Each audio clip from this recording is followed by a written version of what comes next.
Where was it? Cozumel. Cozumel. We were in Cozumel, Mexico. For an Ironman. For an Ironman. Your first triathlon, not first triathlon. You've done a triathlon before. Yeah, so it was my first endurance race. I'd never done anything like that, and I signed up for the Ironman. And then the first week of training, there's a Capital of Texas triathlon here in Austin. I just did that like the first week just to see what it was like. Is that a sprint try or is that It was a sprint. Okay. Yeah, so I almost did the rookie because, like I said, I just did it because I signed up for the Ironman. What's a rookie? It's like a 250-meter swim or something Oh. crazy. It's like so short. Like a little baby one. Exactly. That's not bad. Yeah. The guys I was training with, they're like, no, don't do that. Like, at least do the sprint. Yeah, yeah. You know? I mean, the sprint's not even that much anyway. No, but it was the first week I hadn't run in like 3 years. I'd never owned a bike. I mean, like a road bike or anything like that. And then I hadn't swam for 2 years or so. So When you first started all this. yeah. Okay. Yeah. And then what was the most difficult part of everything? The swim, right? You know, it was actually the easiest part after we'd been swimming. So like the race, that was the easiest part. It was my fastest swim by far. The run was the hardest part because it's just so hard on your body. Like just at the end. Yeah. You've done 112.2 miles or whatever beforehand, and then you've got to do this marathon. So aside from just the physical abuse on your body, you're smoked already. All right. Before we get more into the Ironman. Yeah. Devin Lofland, right? Yes. Okay. Founder of Never Rest. Never Rest. And for now, because we discussed this before, it's coffee. Yeah. So Never Rest is a brand. I'm building a community of badasses like you. Right. You know? I mean, like you've got at least 2 degrees, if not more. You've got a JD, a full-time job, a podcast, like all this other stuff, and you're hustling. So on top of keep your me fitness. powered up. I get it.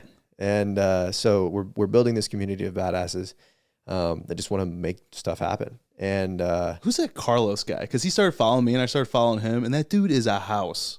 Oh yeah. You could repost him, and I'm like, this guy is jacked. So he's competing, I believe, this coming weekend to get his pro card. That's the crazy thing. He's not a pro. He's an amateur. He's an amateur bodybuilder. He's super young. Carlos Thomas Jr. I think that's his Instagram Carlos too. Thomas Jr. Super cool guy, and he's like, I don't want to say too much, but I would love to sponsor him. He's kind of one of the athletes we've been working back and forth with, and he's one of our affiliates. And once we start sponsoring athletes, I'd like to find people like him that are superstars in the making, basically. And you're sponsoring just the entire brand. Yeah. Okay. So I mean, coffee's kind of our, like, it's not a supplement company. It's not just fitness. It's kind of this package of things, and coffee's awesome. So we started roasting coffee, and it's really easy to provide bodybuilders and fitness people coffee because there's thousands of supplement companies that fill that space for obvious reasons, and there's really no coffee companies. Right, because there's nothing special about your coffee in terms of its relation to fitness. It's Correct. coffee beans, but it's delicious coffee beans, and a lot of people will use that as a pre-workout. Yeah, I mean, I do. I don't use pre-workout. Yeah. So I think my caffeine adaptation, like I start my morning and I've been drinking your coffee. I am a Indy, you can push her down. I'm done, babies. She's all right. I got my friend. Her tail's just hitting the table, so it's probably not sounds good. Okay. I'm all nervous because you said she was sick. I don't want to. No, she's 100% fine now. I mean, she's got puppy energy. Did she have surgery? No surgery. She had. So for those of you listening, my dog just jumped on Devin, and because we record this at my house, she didn't have surgery, but what she had was an IV, one in each of the front legs, and in her tail, and she had a feeding tube. Because she had something called, and I just told you, hemorrhagic gastroenteritis. It's a crazy thing that dogs get, and it goes from either their like just blood in the stool to death. Like That's the range. In Indiana, my dog was on the verge of the death side. So fortunately, there is an amazing Austin veterinary and specialty clinic 10 minutes away out here in Westlake, and I rushed her at like 3 a.m, and they had 2 vets round the clock, just working on her. Amazing staff. They were calling me up to date. Super stressful time because it was also only 2 weeks after my dad passed away, which, you know, all this shit hit the fan. Yeah. And now she's got like, she eats, because I was going to do a video on this too, just like briefly, even though I focus on human stuff. Right. But I started feeding her this company called Ollie, which is real food. And she's a different dog. That's awesome. But I'll get into that, like into probably a couple videos. There's just never ending amount of content. Yeah. I mean, it's not necessarily fitness or human based, I guess, but like your dog's a part of your life and part of healthy mental state and all she's kinds my of little stuff. girl. I posted a reel on my Instagram, and there are legitimate clinical studies that show the reduction of cardiovascular disease because people have dogs. It gets you to get outside, gets you moving. And I mean, when she's not around, I don't go for walks in the morning. Like I have a routine. I get up, I grind your beans, whether it's like the now I got to think of the get shit done, right? Is one. Yeah, that's one of ours. Savage Sunrise is our blonde. Savage Sunrise. And then there's one more that I tried. Do you know what type of roast it is? No. If it's a darker roast, there's a Gym Grind. Grind, that's right. I mean, I just ordered one of each recently, and I'm gifting some and bought a whole bunch for my family because this is good stuff. Dude, it's great coffee. It's specialty coffee. So I mean, there are some companies that really, really focus on coffee, and they're sourcing like super small batches from all over the world. So we're not quite that far, but it's expensive, high quality grade coffee. So taking a step back away, I was talking about my morning routine. Like it's your coffee and then it's walking my dog.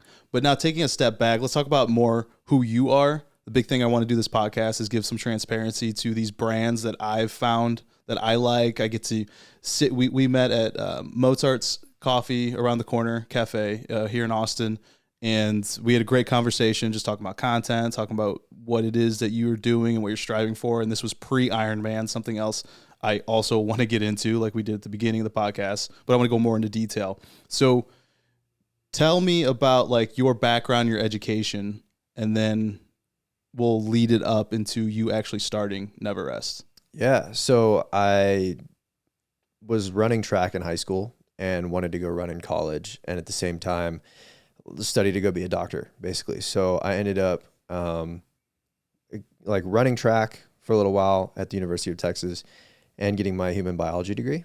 Very like pre-medical focused. Wait, I don't think I knew you went to UT. Yeah. Okay. Yeah, I was. Well, that's awesome. UT. Loved it. D1 track. Yeah. And I was a walk-on. I had a couple scholarships at other places, but not at UT. So in my head, I was like, I'm going to come in, I'm going to walk on, like maybe go to the Olympics and then go be a doctor. And what's their reputation in track? They have an amazing track team. Okay. So, I mean, as far as track goes with D1 schools, the only thing I think about is Oregon. I think they're probably the most famous, right? That's what I was going to say. Or Bama, A&M, Arkansas. Like, there's a few really big schools. I want to say 2 years ago they had a national championship at UT. Okay. But I was already gone. So, yeah, I mean, they have and if they don't have the championship as a team, like track is so individualized, they've got Olympic athletes to go every year. What'd you run specifically? So I was a decathlete in high school, and then I threw javelin in college. Ooh. Yeah. How do you get into that? You just have to know how to throw it better than the people that don't, because there's so few people that know how. Then they're like, yeah, I mean, if you never know how, then come do it. But did you gravitate towards it? Did you see someone throwing a javelin and been like, I would really like to excel at that? As a decathlete, you have to. Oh, that's so right. It's 10 events, and that's why I didn't have a scholarship, because the events that make or break people are the technical ones like javelin, pole vault, and discus. That pole vault's wild. Yeah, because it's very technical, and it's one of those things like kind of like swimming. The more you muscle it, the worse you do. Or tennis, or snatches, like whatever it is. It's very fluid. So coming in, there was a spot as a walk-on, just because it's so limited. Like baseball players try to come throw, but it's not like throwing a baseball. Really? So, yeah. Just to have another sport under their belt, or in their off season, or if they're walk-ons or whatever, like they have a better chance of getting a partial scholarship if they can throw, or do some singular field event if they're not on scholarship as a baseball player. But yeah, I mean, there was just an opening, and I had some experience because of the decathlon. And how do you train? I mean, you have 10 events. Yeah. How's the training for that? So most of my career, quote unquote, was sprints, jumps, stuff like that. So if you're already doing those things, you can just put them together and just do more of them in a day. If you're already running, if you're already jumping, whatever, it's not that different. The throws typically would be like the shot put guys who are offensive linemen and then me, or trying to think like the cross country guys who are doing miles and then me. So you just kind of split your days just like you would, running a business and having a full-time job or workouts or whatever you're going to do. You just say, okay, this day's sprints, this day's jumps, this day's whatever. Gotcha. And okay, so did you do that all 4 years? So I threw javelin for a year in college. I did it for the decathlon for the last 2 years of high school, and then got injured going into college. Injured how? I tore a hip flexor. Oh, yeah. So okay. They thought it was a hernia for a while. Did a bunch of MRIs and stuff, and they're like, "Yeah, you've got a pretty significant tear." So that put me out for about a year, and then the rehab, like getting back into sprinting and stuff, just took a while. Okay, so then now, I mean, similar to me, I got hurt playing baseball, and then my focus turned to my studies. I'm assuming that's what happened with you as well? No, I wanted to drop out, man. Oh, God. Okay. Yeah, I wanted to drop out. It should have been. And I think it was just like, it was kind of like an identity crisis for me. You're from this area? I'm a military kid. Okay. Kind of like you. Yeah. So I've been in Texas for a long time now. So for you, UT but you had to be close to here, right? I was up in North Texas in a little town called Wichita Falls. Okay. So it's like 5 or 6 hours north. Okay. And UT was like the dream school. The dream school. Yeah. Gotcha. Just being in Texas. See, what I'm really jealous about growing up mostly in Missouri, there's one big D1 school. Yeah. It's Mizzou. Right. Here, there's so many. So I'm always curious how people like choose A&M or UT or SMU. You can just go on TCU, just on and on, Baylor. I feel like if I miss any of the schools, people get offended. That's part so of it's it. like I'm like trying to think about. But there's even these like little schools, UT San Antonio and like other ones that are better than some of the schools that like I had choices of. Yeah. So I mean that's pretty cool. But you wanted to drop out, you didn't. I didn't. Yeah. So my dad was in the military. We had a Hazelwood Act is what it's called, and that pays tuition for the active or retired military member and their family if you stay in Texas. So if you signed up for the military in Texas, and then I believe if you stay in Texas, there's a few like criteria, then your family gets free tuition to public schools in the state of Texas. So we had tuition paid. But if I dropped out and didn't finish, then I had to figure out my own thing going forward. You know what I mean? So my dad was like, well, just finish. You've got this paid for. You might as well get the degree. You're doing okay. There's no reason to really drop out. And I wanted to go to the military, but couldn't get a contract for the job I wanted. So I was kind of like, I'll stay as long as I can, and then I'll go in after. Okay. But, yeah. And you mean the billet for like an opening to get into the military? Is that what you're talking about? Right. The specific job? Right. Yeah, I had similar stuff. I was going to do like a reservist duty, and I was talking to Chase, which will be the previous podcast to this, who went to Annapolis, and I've already forgotten. He was a pilot. I can't remember specifically, but finding that specific job is like you see these recruiting things everywhere. Like we want you. Like we're down in recruitment, but then you discuss and you're like, oh, this is the job I want. They're like, we don't got it. Yeah. Yeah. But recruiters are just notorious for being like lying and all that stuff. So Right. you gotta be really careful when they're like, oh, we put you in this job. Cause I've heard this horror story from a lot of people that have served. And then down the road, we're going to let you transfer over. And it's not, it doesn't happen. Exactly. So, I mean, it's smart if they don't have the job you want, then you don't go in. Yeah. But then the recruiter's like, you don't want to serve your country? And you're like, you asshole. Yeah. And it was great because like all of my family's been in. I really respect the military. Same. Like some of my best friends are in or out. Like I just gravitate towards those guys. Yeah. Probably from growing up in a military family and Absolutely town. the same. Yeah. Yeah. But I mean, I went on to do other stuff, I guess. So what were those other stuff? After you do graduate? Yep. Finished my degree. I ended up getting PRK surgery, which is like LASIK. Because that was one of the big things. It's kind of like pilots. If your vision isn't good enough, you can't go be a pilot. Right. So did the surgery so that I could go in. And at that point, they're like, okay, we've got to monitor you over 2 years. So you can like start your process, get all your paperwork in to go to the military, and we're going to keep monitoring you over these 2 years. See, that's funny. So you're younger than I am, right? How old are you? I just turned 27. You turned 27. I'm Yeah. 32. So even before then, when I was looking to get in the military, they told me you can't get into the military if you get corrective eye surgery.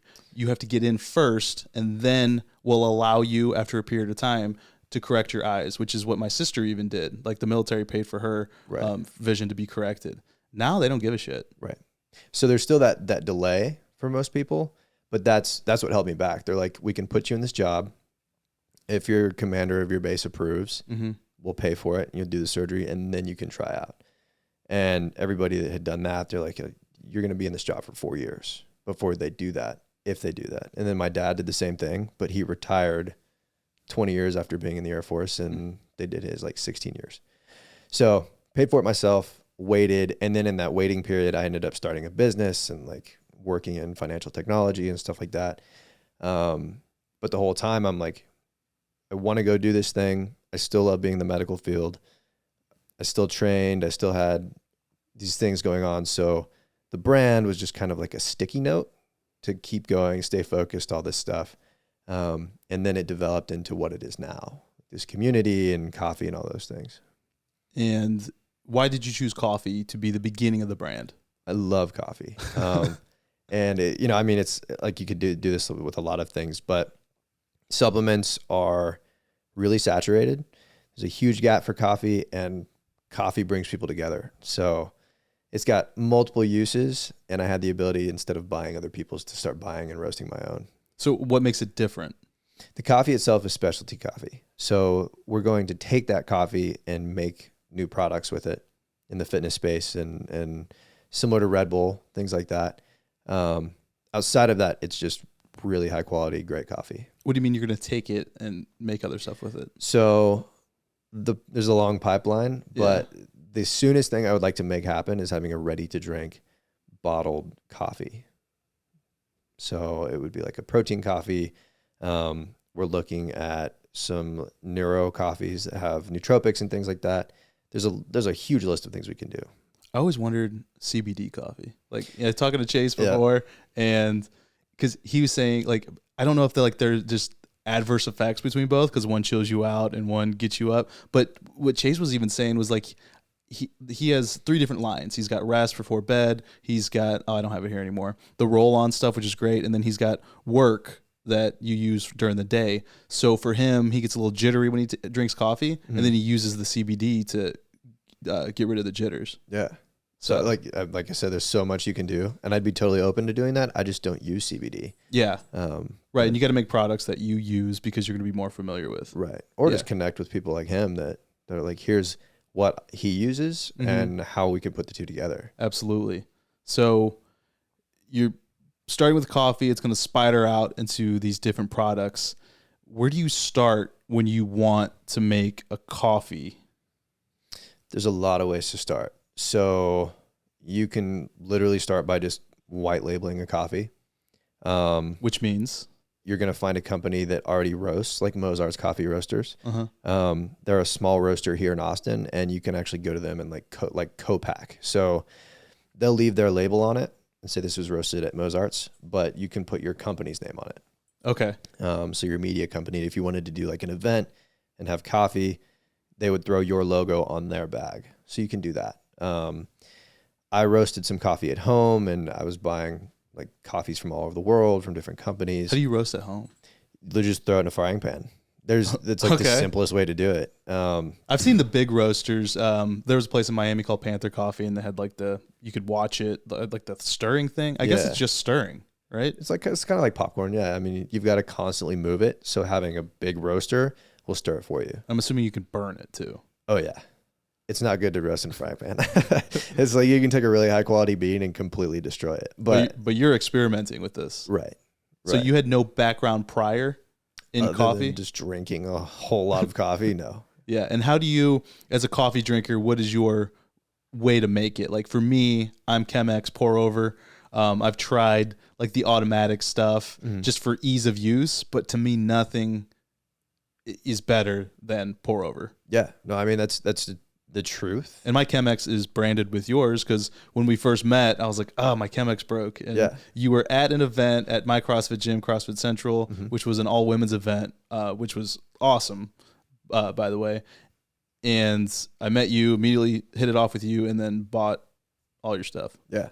A lot of stuff. It was awesome. I was like, hey, I know a coffee guy if you need a Chemex. Yeah. It's the best way to like bring out the flavors of a coffee if you do it right. I like espresso because it's super quick, but you're also still getting a really high quality coffee. And there's kind of an argument for people in the coffee world, like espresso versus coffee, even if you're using a pour over, because there's so many different ways to pull out the flavors in espresso and using a pour over based on the temperature of the water, the way the beans are grinded. It's just like wine. Do you ever watch this guy on YouTube? I think his name's Jim 7. I don't like, for some reason. Okay, this guy was like a world-class award-winning barista, and he's got, during COVID, people couldn't, I shouldn't even said that word because it automatically gets flagged. During quarantine, during quarantine, he started he started his YouTube channel, and since people couldn't go out to Starbucks and stuff, he just blew up because he makes these like high quality YouTube videos. And I just do it only one way, but he's very, very good about talking about how to grind your beans and how to mix it. Like, he doesn't make his own coffee, I don't think, but he's very intricate on the tools he uses.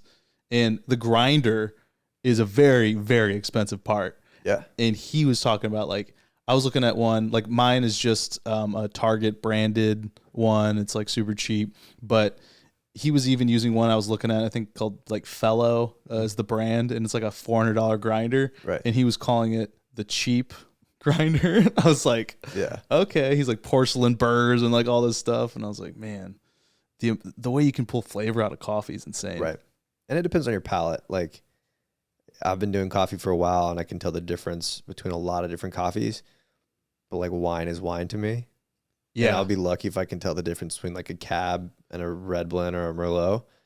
So if you drink coffee and you're like, you can compare coffees on a table in one sitting and say, okay, these are different. Absolutely. And I can tell when it's burnt. Right. And like ill prepared. Right. And I think one of the best ways still to make coffee is those Bonomatics. It has like the right heat and temperature. And I think even a lot of coffee purists will look at those as far as like the general drip coffee and say that's like the best. Yeah. So I only do it one way now. It takes a lot of time in the morning, but I think it's 100% worth it. And when people come to me and they're like, I don't like black coffee, I'm like, what coffee are you drinking? Yeah. And it's usually like Dunkin' Donuts, French vanilla, like, and they add their crappy Cinnamon Toast Crunch creamer and stuff. Right. It's been in the bags for 6 months too, so it's stale and 100%. Yeah. When I get any coffee or your coffee comes in, you open that bag and you smell the beans. It's like so fresh. It takes a little while because the order goes in and then it's roasted. So people are like, well, it's been 5 days. Like when I order, that's when it's roasted? Yeah. So it's roasted to order. So like it doesn't get roasted in a batch until the order is put in. Is that on your website anywhere? It is. And it like a lot of people don't know what that means. Because like the market's a little different. There's not a whole lot of coffee snobs. But when people start to open the box and get their coffee, and they're like, this smells amazing. It's because it's been roasted within a week. I didn't know that. Yeah. I mean, we're all spoiled, right? We order something on Amazon, we want it in 2 days. Exactly. So, I mean, I was like a Black Rifle coffee drinker, and I would order it on Amazon. Just, you couldn't even get a lot of their flavors. It was just because it was like super quick. Right. But I haven't even noticed. Like, your stuff gets to me like pretty quick. Is it shipped out of Austin, or is it just shipped out of Temecula? Temecula. Mm-hmm. Oh, okay. Oh, California, yeah. Right? I've been there. It's a little white trashy. I kind of liked it. Great wine, great coffee. I don't know if I went there for wine. I had worked in San Diego, and it was just a cheaper place for younger people to live. Yeah. So if I were to go out and meet someone, then they lived in Temecula. Makes sense. It's kind of like desert. It's like away from the ocean and stuff. It's very isolated. So so you're starting with coffee, and it's going to spider out into like different stuff. Another brand of coffee I've been exposed to, I'll do quote unquote coffee, Strong Coffee Company. I personally, have you tried their stuff? I have not. I'm not a fan. No. As a coffee purist, it's not coffee. It tastes, it's tough to say. Like, to give my review of them, it's not coffee. They call themselves coffee. It doesn't taste like coffee. No? What is it? It is coffee, but it's mixed with, coffee. It's a supplement coffee. Okay. And to me, it tastes awful to a coffee drinker. Yeah. So that's like how do you, is your goal to keep the coffee taste or the effects of the coffee? I think the taste is the most important factor for people. 100%. Because the problem with creating a supplement of any type is like you have to really define your market, and niching down is not an issue, but you've got people that are in it for taste, whether it's protein powders or pre-workouts or whatever.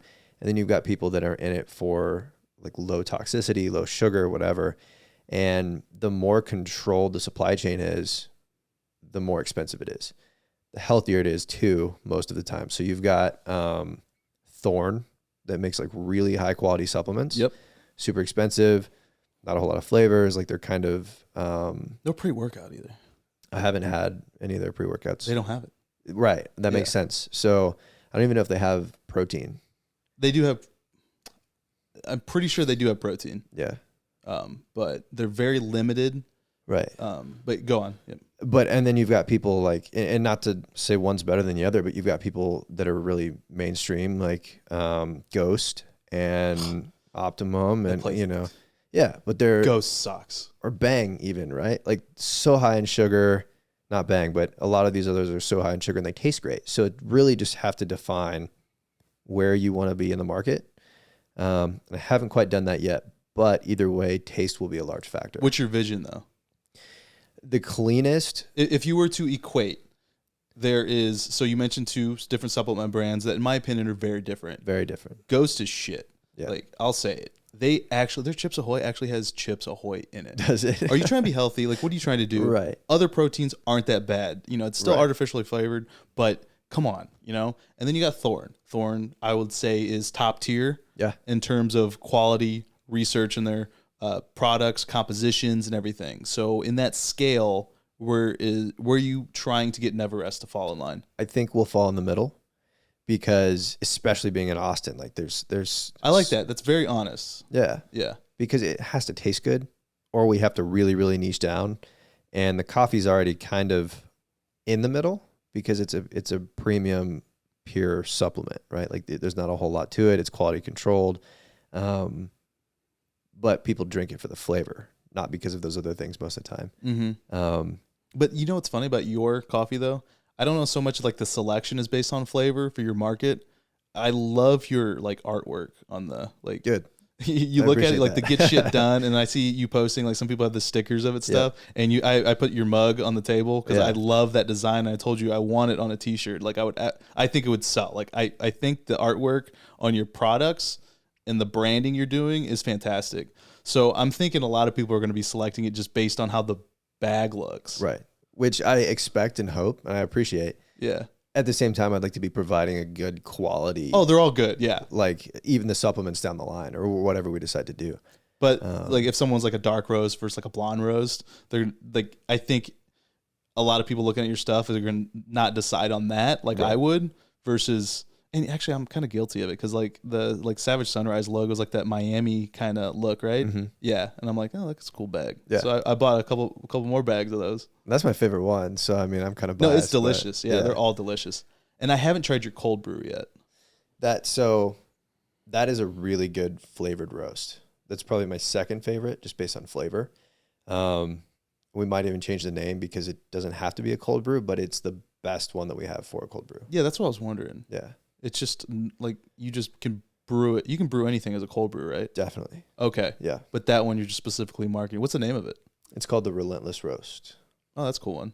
Yeah. I mean, you just change the color of the bag, right? It's white. Yeah, that's a white one because it was the cold brew and it looks snowy and yeah. Oh, I mean, yeah, that makes sense. I guess, yeah, that's the only reason I haven't tried it because I haven't researched enough of how to make my own cold brew. Yeah. And I'll say out of all coffee, like I do love making specialty coffee. And I don't know if Nitro cold brew is something you're looking into, but Starbucks, like, would they put cocaine in it or something? Like they make the best Nitro. Yeah. They've got an awesome tap. I'll be honest. Like I don't drink Starbucks, but If we're out in the middle of nowhere and there's a Starbucks and nothing else, Yeah. I may or may not stop by a Starbucks. Is like a nitro cold brew something you guys look into? Yeah. So it's the only problem with that is putting it in a can changes it. Yeah. So it's still a nitro, and you can kind of make that experience better by getting a really expensive can that has like a nitro canister in it. Yeah. But there's no margin on it. You've got to find, again, a really specific market that's willing to pay like $4 or $5 a can. And even then, it's not the same. So Gotcha. So going to how you're expanding and working on the business, I see you at shows. Did you say you're going to Wadapalooza? we looked at it, and so last time we talked, I looked at it right after that. I think it was kind of expensive was the only issue. Okay. Yeah, I'd imagine it is. Yeah. This looks like there's a lot of vendors there. What are you going to, what's the next event that you're going to? We're looking at kind of hosting some of our own stuff. Okay. For a little while. Oh, that'd be pretty awesome. Yeah. There's a great community here in Austin, which is one thing I learned about Austin was living in South Florida. People are active. It was more active than being in the Midwest, but people are active in different ways. Like they're out on the beach, but they're kind of lazy and they're not really doing anything, or they're out at brunch. They're out of the house and they're outside on a patio. But in Austin, people seem to be active, running, doing CrossFit. Like the CrossFit gyms here are awesome. The park, Zilker Park, seems to always be packed with volleyball, frisbee, like anything. Yeah. And there's thousands of paddleboarders, which I didn't expect. I was talking to a company called Boat Paddleboards out of Florida. I think they make the best paddleboards. And I was like even telling them, I'm like, you guys, you're from Florida, but like Austin is... That's the market. Yeah, they're like, well, we can work on like having you review another paddleboard, but we'd want to wait till summer. When does like the paddleboard season end? And I was like, it doesn't. Right. You're like, I'm on the water right now. It's 85 degrees. So what kind of events are you thinking? I try not to say too much, but so why not? Just because I don't want to throw too much out there and then not see everything happen. But if you throw it out there, then you have to make it happen. I know. But I'll throw out 6 years worth of stuff. Yeah. I will say this. So I decided my next like challenge was going to be a marathon in under 3 hours. Do you want to qualify for Boston? I want to qualify, but I don't want to run Boston. Why not? Because I don't like running. But you get the cool, like I know people that have done Boston, and I'm pretty jealous of their jacket and their medal.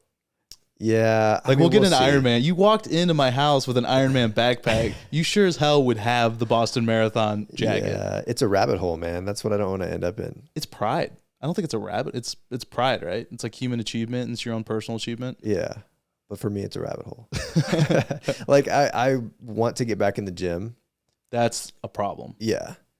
And like I really miss just lifting weights. It's actually a more relaxed schedule because you can still train for 2 hours in the gym and be done and like see significant gains. A lot of times like 2 hours is a lot. You know, if you're doing 2 hours in the gym, you're either wasting a lot of time or you're an elite level athlete. Whereas if you're doing signed up for the wrong program like I did. It's Matt Fraser's Hard Work Pays Off programming. Well, it's like 90 to 120 minutes. Yeah. They came out with a different 60-minute program I need to switch to. It's a lot. I'm sure it is. Elite athlete. I'm not an elite athlete anymore. I like to think I am. Yeah. But then that's when I get hurt. You're probably an advanced athlete at the very least. I would say I'm definitely above average for sure. So, yeah. I like the minimum requirement is multiple miles a day. And if you're running more than 6 or 7 miles, you're running for an hour. You're talking about specifically just the marathon? For the marathon, right. Yeah. I trained for one too, and it is a lot. Yeah. But I used to look forward to it. Like when I was just running, and I did this during quarantine too. I was like, I'm going to run 100 miles in a month. So, you know, I'm minimum 5K a day. Right. It felt good. Just this is the time I need out of my day to go run. Or if I was doing a marathon and I needed to run for a couple hours, just seemed like I made the time. Yeah.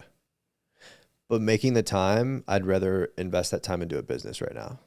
So that is true. Especially coming off the Ironman, because the Ironman was like not an enjoyable process for me.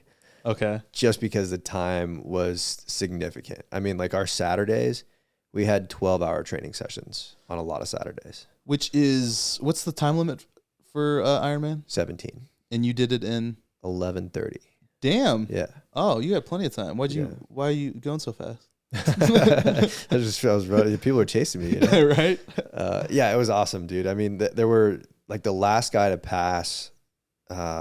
This might have been in Florida, not in Mexico, but the last guy to pass, 65-year-old man passed the finish line at 16 hours and 59 minutes. It was pretty cool. Wait, how old he was? He was 65. I feel like that's when I'm going to want to do one. Because right now I'm a meathead. Like I was even looking at doing the Austin Marathon, and then I look at like, since I've experienced how to do it and how to train, I need to take time off from a barbell, and I'm just like, ugh. And that's my thing too. Like I would rather go back and do some of the other things that I really truly enjoy and look forward to. But I've got the baseline fitness for this right now, and I'm afraid if I don't do it now, I just won't do it. Don't stop running though. That's a problem. Yeah, but it's like, okay, I've got a 22-mile run on Saturday. Oh, yeah, not that extent. Exactly. But, and I said it on the previous podcast too, was people like that aren't runners, like you're not a runner because you're not running. I just the idea that I have of running 26.2 miles, like being able to do that previously, and now I cringe when I see a 5K is ridiculous. Even though I did the turkey trot and I felt like I could have done 10 miles that day. You probably could have. Just pace. I don't know what you did the next day. How'd you feel? I felt great. Yeah. I'm an elite athlete. I don't know why I even asked. I'm just 200, like almost 220 pounds right now. And I'm not an ideal, like, I don't know what the biggest person to ever complete a marathon, Ironman is, but I can't imagine I'm far off. I think you'd be surprised, but again, it's the time that's the difference. So like this specifically, to qualify for Boston, you've got to do it in under 3 hours. Mm-hmm. So there's going to be people that are elite level runners that are going to do it in, under 2 hours. And I'm just trying to break 3. Well, not under 2, because Eliud Kipchoge's the first person to do the sub 2. Because the Nike project was called Breaking 2, right? And it has an asterisk because of the Nike Alpha Flies, which I do own, and they're fantastic. You're running under 2 hours now? No, but have you put them on? I haven't. Oh, what size shoe do you wear? 10. Oh, I wear it. I think it's a 12 or 13. I can't remember. After this, if you remind me, you got it. Like I've never had my like eyes just like this is a real shoe. Yeah. And I have carbon plated shoes like Hoka on the Hoka Carbon X's, which are fantastic shoes. But even the Vaporfly, which I believe I read a study or a report that 90-something% of Boston Marathon runners use the Vaporfly because of its superior performance, didn't feel as crazy as the Alpha Fly, which now everybody runs. And if you looked at the Olympics, everyone's running in this $300 shoe. Yeah. And it only lasts like I think a normal running shoe lasts 500 miles. The the Alpha Fly only lasts 300 miles. Okay, that's more than I thought. And I remember the story. Yeah, I remember seeing that. And no one ever like actually knows. I don't think anyone's ever outside of Nike and Eliud Kipchoge evaluated the shoe that he used, because some people had predicted it had double carbon plates, which now the American running whatever that body is says you could have a single carbon plate. But I'm pretty sure it's just like the same shoe. So I haven't looked into it. But 2 hours is insane. Yeah, they're running close to it either way. They're running like a 4.5 minute mile. Would you say the guy who won the Ironman you did the marathon? Yeah, so Christian Blumenfeld, I believe. This guy from Norway came in his first ever full distance Ironman. He's an Olympic medalist in the triathlon. But I think it was a half distance. So he'd never done a full distance. And he comes in saying, like, I expect it to be easy. He's working on a sub 7 project to break the 7-hour full distance time, which has never been done. And he set a world record on our race and took first place. So first ever full distance Ironman, came in and crushed everybody, set a new world record, and then went on to win like 3 more races in the season. Then this wasn't when you did it, right? Yeah. It is when he did it? His in Cozumel, when I did my Ironman, that was his first full distance, and he won and set the record. Oh, I didn't know that. Oh my God. Yeah, it was crazy. It was a 2 hour and 35-minute marathon, right? It was, yeah. It was like a 2.5 hour marathon-ish. His swim, and it's funny because he's like, yeah, like my worst thing is the water. Like my swim is always the slowest part of my race. And he did a 2.5 mile swim in like 37 minutes or something crazy, which Oh my was, God. yeah, ridiculous. So it was cool. I'd imagine that's his full-time job Yeah, he's a full-time triathlete. because an Ironman's a full-time job. It was. Yeah. So take me like a typical day. You're running your business, Never Rest, and you're training for an Ironman. Yeah, it was stressful, man, because I totally did it to myself, but the demand to run an Ironman is a lot. Let me stop you. Why? Because No, why did you want to do an Ironman in the first place? I don't think we covered that. yeah, I have issues. A buddy and I had talked about it, and like you said, you picture yourself doing it at 65. Yeah. Talking to him, I was kind of like, yeah, I'll do that with you at some point.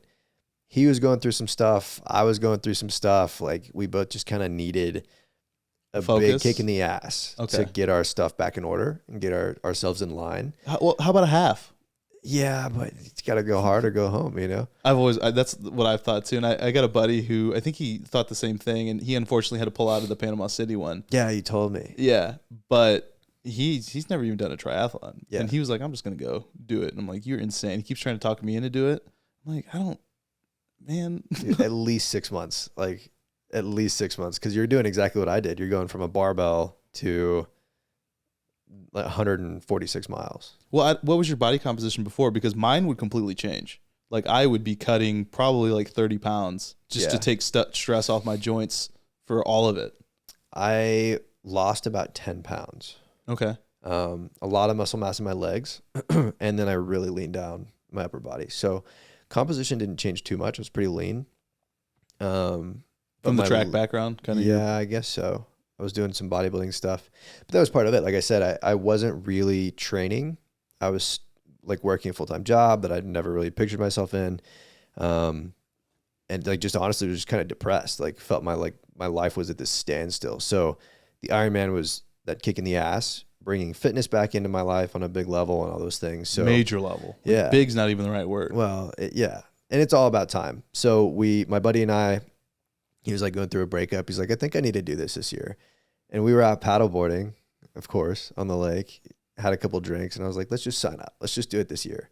So came back, signed up, and then like we realized what we gotten ourselves into. So we had like 6.5 months from sign up to the race. That's funny. You said going through a breakup. He did Ironman. I climbed Mount Hood. That was like, and it took me 12 hours. Like, yeah. The same thing. You just go through some shit. And you're just like, oh, whatever. I'm just going to go do this crazy thing.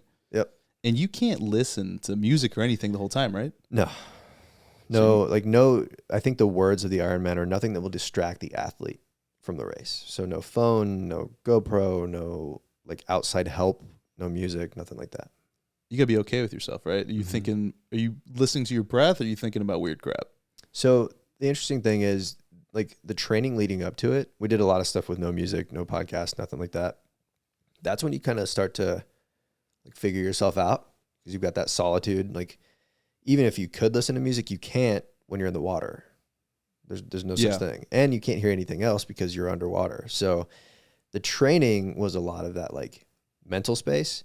And then on race day, it was literally like running a sprint for 12 hours. Like my mind was just go, go, go, go, go. There was no extra thoughts. There was no like, do you screw up your pace? Contemplating life. It was as I expected.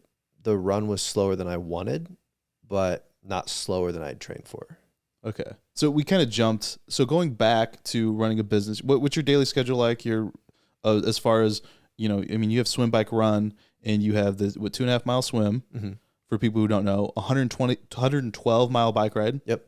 And then 26.2 miles. Yes. So how are you splitting this up? How many hours in a day are you training versus how many hour days you're working versus your personal life? There were some significant sacrifices, which is why I didn't really enjoy the process. I think for anybody doing one, unless you're already a heavy endurance racer or athlete, I would say take it at the very least 6 months, because it became kind of a full-time job and then became a bit of an excuse because we'd be doing 2 workouts a day almost every day. So it was usually like wake up and go meet the team, 5:30 or so, 6 o'clock in the morning to go do a ride or a run or whatever. And then at the end of the day, you're either in the gym, lifting weights, or you're doing the other like discipline for that day. So typically we're cycling or swimming in the morning and then lifting or running in the afternoon every day. So Saturdays were always long days, whether you're doing one or more disciplines, you're doing a full run or a bike and a run or all three or whatever. So Saturdays were gone. They're called brick workouts, right? Bricks, yeah. Yeah. Bricks are bike to run typically. Okay. And in between, you're just trying to work, stay awake, you know? So it's like recovery / work. Right. And how are you tracking like calories? How much are you eating? I was wearing a Whoop. So on the day of the race, I burned like 9,000 calories. Really? Something. Yeah, it was crazy. It was I had just canceled the Whoop like 2 days before, so I didn't wear it on the race, but I had my Garmin. And then a couple workouts that we had leading up to the race, it was like a 5 or 6,000 calorie burn. Damn, I wish you would have had the Whoop because I have a lot of problems with Garmin, and I've actually talked to their customer service and some of their developers directly about it. Yeah. They have a huge problem with heart rate. Like, yeah, it's way off. I've tested it against multiple devices, but the Garmin is so good at GPS. Like, if you're a triathlete, if you're a runner, if you need GPS out in the active world, like I have my Phoenix 6, I love that watch. Right. For that reason. Exactly. And if you pair it with something like the Polar H10 as a heart rate strap, then I think you're golden. And that's what we did when we were training. Yeah. And I didn't really care. Like, I was using it to track time and log the workout on race day. Do you not do zone training? Yeah. Okay. But we had heart rate monitors. Oh, okay. Gotcha. For that stuff. And I will for the marathon too. I actually, with the Matt Fraser programming, have adapted the zone training to like CrossFit training, which just makes absolute sense because then you just get heart rate adaptation. So I saw a video that you did and I saw you wearing it. Cramping over here. But because I've never done heart rate training in the gym. Do you feel like it's changed your programming? 100%. It's the thing with the hard work pays off training, the HWPO, is all these CrossFit athletes, even like the pros or the weekend warriors or just people that go daily, kill yourself every single day at the gym. You're doing these WODs and it's just go. Right. Well, the HWPO training is why the hell are you doing that? So you're doing like EMOMs and you're like doing stuff at certain percentages. So you'll do like a similar workout, but it'll be kind of scaled back. And then I've taken it upon myself to use heart rate strap or even my Whoop because it doesn't get me specific as the Polar H10 does or as accurate, but it'll put me in a range that I'm okay with doing. And when it comes time to do that same workout at full strength, I found that my heart rate has stayed lower, which is a pain in the ass because you're trying to get your strain up, right? Yeah. But since I've adapted my heart to be so low, my resting heart rate's like 40 to begin with. I have to work harder. That's good though, right? No, it's awesome. It's just I have to put in more work. Right. Overall, and mentally it screws you up. Yeah. And that's why I continue to use the Whoop. I know some people quit using it after certain things or they feel like they're adapted, but I'm constantly experimenting for the channel or I'm trying to work out and take myself to that next level and hit my strain goals. It's just taking more work and it's pissing me off. Yeah. No, I think that's awesome though. I mean, and I've never really done CrossFit the way you do it. I've done Olympic lifting and like trained with Mark Ripto and stuff like that, but I can see how I'd be far more effective in a CrossFit or really like high intensity metabolic type of training versus bodybuilding where it just doesn't, it's more about strain. It feeling bores the hell out of me. Bodybuilding. Yeah. Like that's why I came from a background of doing that. And I just found myself not to be as good of a athlete. Like I wish I would have had the cross training when I was playing college baseball because the one thing I learned was how immobile I am, especially overhead. And it's awful. And then how I was like the imbalance I had in my legs or just my body in general. One of the reasons why I blew out both my knees and I was a catcher in college was I was super quad dominant because all I did was squat. Right. Love squatting. Meathead, squats, deadlifts. I could just do super heavy and I completely ignored my hamstrings. So my patella was just getting ripped. Yeah. No constantly. Yeah. Absolutely nothing. So now with the cross training, you're constantly doing a lot of compound movements, and it's just you're inadvertently balancing like everything else. Yeah. And CrossFit's great. Yeah. And then cardiovascular too. Like I was probably unhealthy even though I was working out and lifting weights every single day because my cardiovascular health was shit. I was never getting my heart rate above like 150 to 160s or above to even the higher like 180s like I do with CrossFit. Right. Do you know what your heart rate was when you got to the Ironman? So resting was sitting around 42. 42 to 45, depending on the time of day. And then my adaptation was less, I think, than the guys I was training with because they could do like a 20-mile run in the 130s at a faster pace. That's like the Golden, I think, right? Yeah. Yeah. So, I mean, they were crushing it. And then I had to really work on the zones because I could hold the pace with them. Like if we're going to, like the fastest run that we did, not fastest, but we did 19 miles at like a 750, which was pretty good. That's pretty good. Yeah. But they were sitting in the 130s and I was getting to the point where I'd get up to like 160 and then I'd have to back off, you know? So was it your breath or? I don't really know. I haven't figured it out. I'm going to figure it out with this marathon. Mm-hmm. But the other guys that we were training with had done a lot of running and cycling and stuff like that. Like their endurance background was longer than mine. That makes sense. Were they smaller? No. One guy was actually probably 15 pounds on me. Okay. They're all 23, 24. One guy just got out of the Marines. So I think he was just in better, like had better fitness. Gotcha. But yeah, I really would like to get my heart rate back down in that. It's amazing how if you can get that, just like I was talking about if I do it during like a barbell workout, you feel like you can go. Yeah.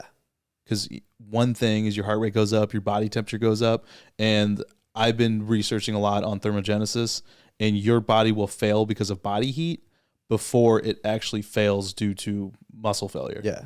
Which is so dangerous. Yeah, it's insane. And then breathing, like really focus on breathing. You ever do Wim Hof? I've done a little bit. Have you done to the point where you legitimately feel high? No. So I read Wim Hof's book and the breathing exercises in, all the way out, and constantly doing it. And it tells you only do like 1 3-minute session, I believe it was, as a beginner. And I'm an idiot. And I'm like, nah, let me go for that second. And I got so lightheaded, I couldn't stand up. Yeah. But the principles of breathing, like I have a cold bath in my garage, have helped me, like slow breath. Or if I'm running, I don't use music when I work out or run at all. It's something that I don't know like when it happened, kind of like a gradual thing, but I just listen to my breath and just keeps me low. I'm not running 750-minute miles for extended periods, but just breathing has helped me. Yeah. Well, I think there's a lot to be said about paying attention to your body when you're doing it because you're multitasking. I think that's the purest runner thing. Yeah. They're like, don't listen to music. There's a lot. I mean, it's a distraction, if nothing else. So if you look at people like Goggins, they're like, don't do it because it's distracting you from the pain. Don't look at Goggins. You know, and then there's the guys that are like, listen to your body, whether you're lifting weights or whatever, like you're distracting yourself from the potential injuries, the imbalances or whatever. So like whatever the reason, it is without a doubt a better way to train. Yeah. At the same time, you're still like, I don't think you're getting any more of like a workout, I guess. It's just more connected. Yeah. It just like, I'm going to listen to stuff, podcasts. And I realized we went to Mexico. I have a minor in Spanish and I could hardly speak Spanish when I went to Mexico. Like I could have definitely used the time on the bike to listen to some Spanish courses or something, you know? So yeah, I've tried that. You just get distracted, and then before you know it, you're just not really focused. But I mean, I'll definitely take a few of the longer runs that I have and multitask a little bit, just because it's like, why not? What marathon are you going to sign up for? I don't have one yet. But it's going to be a Boston qualifier one? Yeah. Okay. Yeah. It's I guess, I don't know the course layout here, but if it's anything like the Turkey Trot, there was an extended period of just running uphill. I don't think I'm going to do the Austin. Yeah. And I don't think, like, I'm pretty sure, like, the Miami one would be a good one. Mm-hmm. It's very flat, and it's absolutely gorgeous. Like I lived in South Beach and I have seen the route and I've ran parts of the route just on personal. Like I was up to like running 10 miles a day at one point. And so I was just running a big loop of South Beach and up MacArthur Causeway to, I forgot the other causeway since I've been gone for just a little bit of time. But it's, to me, like if I want to do a qualifier, that would be like the most beautiful one to do. Do you know what time of year it is? January. Oh, see, Kevin Hart did it one year. Yeah, it's going to be up. Well, I don't know if they rescheduled it with everything going on. I love Miami, so maybe I'll do that one. To visit. Yeah. Not live. No. Trust me. No. Even still, like going to visit, sometimes I'm like, I could see how this would get frustrating. Yeah, oh, yeah. It's just not Austin. It's not Texas. No, it's not. There's 8 million people down there. Yeah. No one gives a shit about one another, and it's super flat. Yeah. When I came back from Mount Hood, I was legitimately depressed. You know, it's unfortunate because I was living, the last year I lived in Fort Lauderdale, and I rode my bike to the beach every single morning. Yeah. When I lived in South Beach, I would walk my dog to the beach every morning. So you're like, this is absolutely gorgeous. It doesn't get old, but some kind of diversity in the landscape would be nice because it's a big grid. Right. And Austin has all of it. And the lake. I'll take the lake over the beach. I think Austin has a fair amount of everything, and it's still Texas. Like, I'm a Texan, so. When you jumped in the water in Cozumel, you worried about something coming in and getting you? It's funny, man. So we went to PCB, the one that your friend was going to run in Panama City. Yeah. And the water was, wasn't it awful? It was terrible, bro. Like I think he told me that people got rescued. So we saw one person get pulled out of the water, which is pretty common because you've got 2,000 to 3,000 people, and everybody's got super high anxiety and like haven't trained. Some people swimming in crowds. Yeah, there's a lot of factors, and I mean, in PCB, like we did warm up swims with my buddy who was doing it there because his was 2 weeks before ours in Mexico, and it's just one of those things like you just have to accept that if something is in there, you just have to deal with it because we were swimming with other people. Everything's dead along in golf pier and PCB. Maybe, man. I mean, we saw like rays and stuff. Yeah. And we could see dolphins and whatever else from our Airbnb, but you get 10, 20 feet out and you can just see it drop off and then you see nothing, you know, it's freezing cold and like the water was pretty warm, but the air temperature was like 40 degrees. Yeah. So I was talking to my buddy about that too. Don't you want it to be colder because you can get the more buoyant wetsuits? You can, but I mean, you're in the ocean. And I mean, we just trained without wetsuits. So knowing that we weren't going to be wetsuit legal, we just didn't wear a wetsuit to train. But it is more buoyant, right? Yeah, absolutely. Yeah.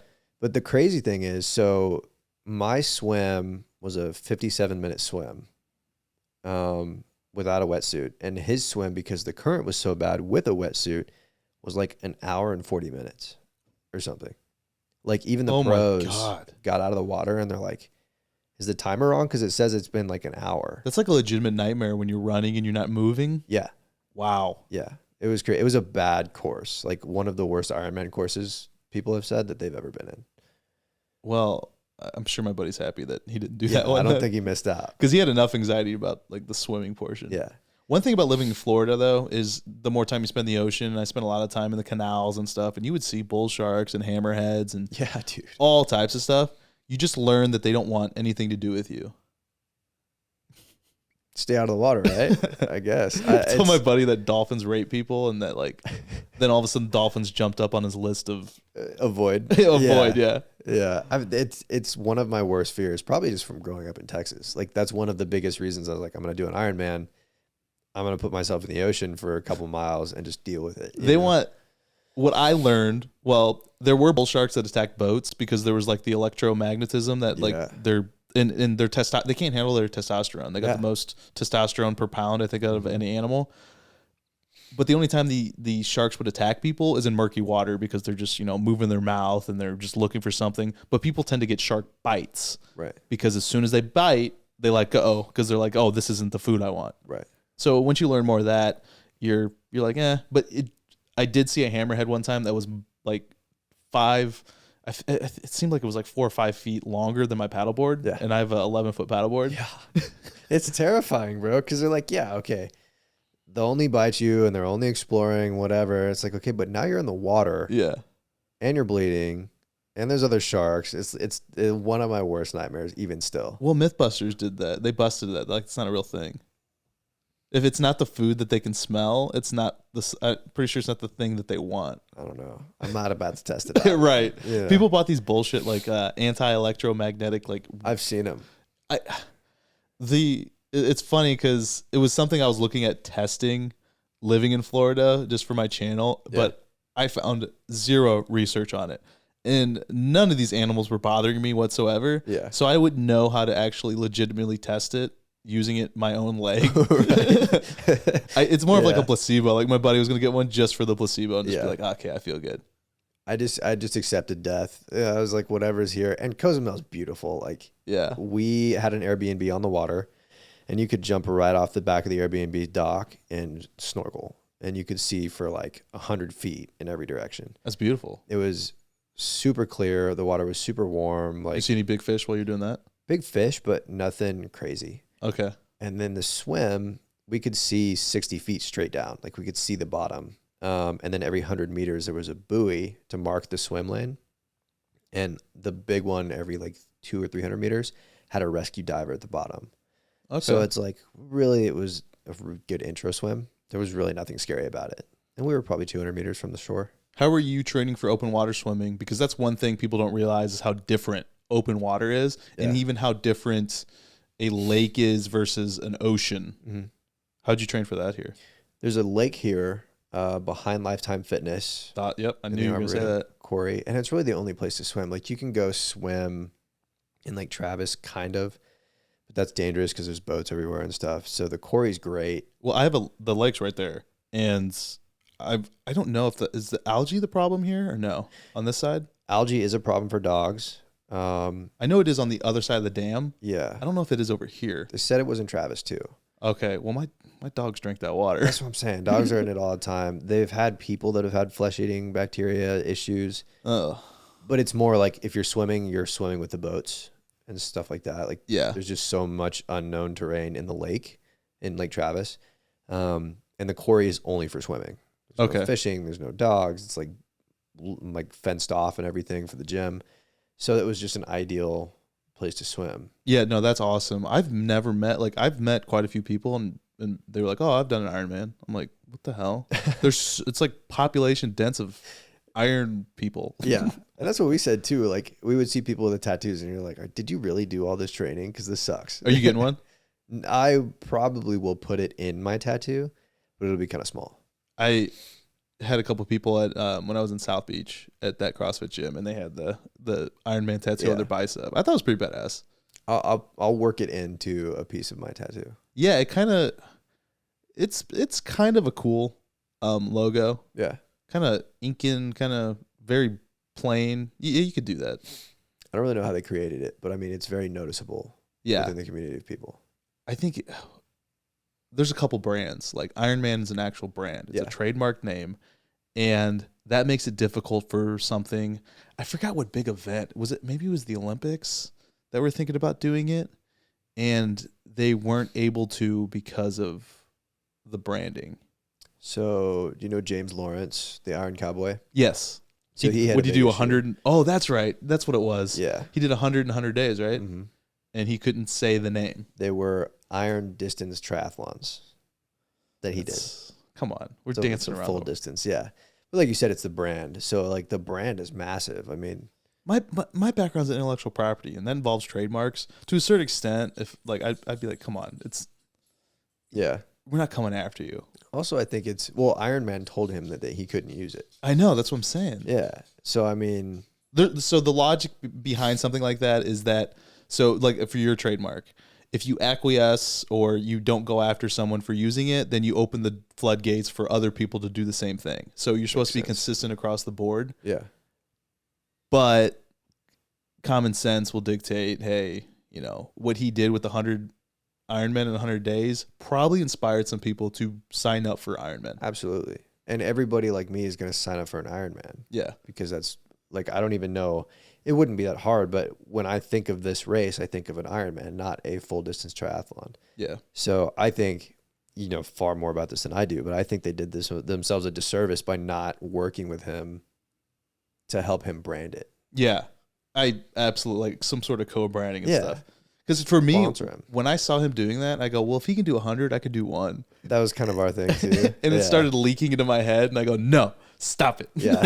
He's an elite athlete, and there are freaks of nature out there, and you got to put that, it'll pop back up. Like, I just, for me, again, it's I can't get away from a barbell. Like, I got to lift heavy weights. Yeah. For me, mentally, it just feels good on my frame. It just all around feels good. And Ironmans are just full-time jobs. They're very time consuming. I was watching Nick Bare's series on YouTube. I don't know if you saw that. Yeah. Of him like preparing for an Ironman, and he's running his own company too. And you're like, Jesus, man, like he's got issues too, man. Oh, he's 100%. He's doing like 100-miler and stuff. Yeah. No. Well, and that's what we looked at. Like the guys I was training with, one guy runs his own business. But those are the people that do it. Right. No, not lazy people. But at the end, we were like, okay, we're going to sign up for a 100-mile run. And we finished and we're like, no, there's no way. Like, we're not doing anything. And then we talked about, okay, what's the next thing? I decided, especially with Never Rest being a fitness brand. Yeah. I'm like, okay, I have a reason to stay in this. I'm going to document it. I'm going to put it out there. That's awesome. Yeah. So it fits really well with me. But for him, he's very much like a VC type of guy. Like he's very, very strategic, very tech focused, nothing to do with fitness. So for him, it's like, it's a distraction. It's not finding the next thing. It's actually an excuse. So he didn't do it, but makes sense for Nick Bare because it's the same thing. It's his a fitness VPN brand. It's the go one more mentality. Yeah. And you can get yourself to sponsor yourself too. Right.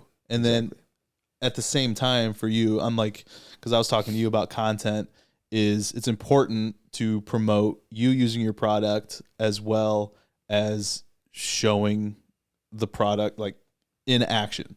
You drink coffee, you have great coffee, and then you become the face of your brand. I think that's super important. Yeah. So just constantly looking for it, staying in shape.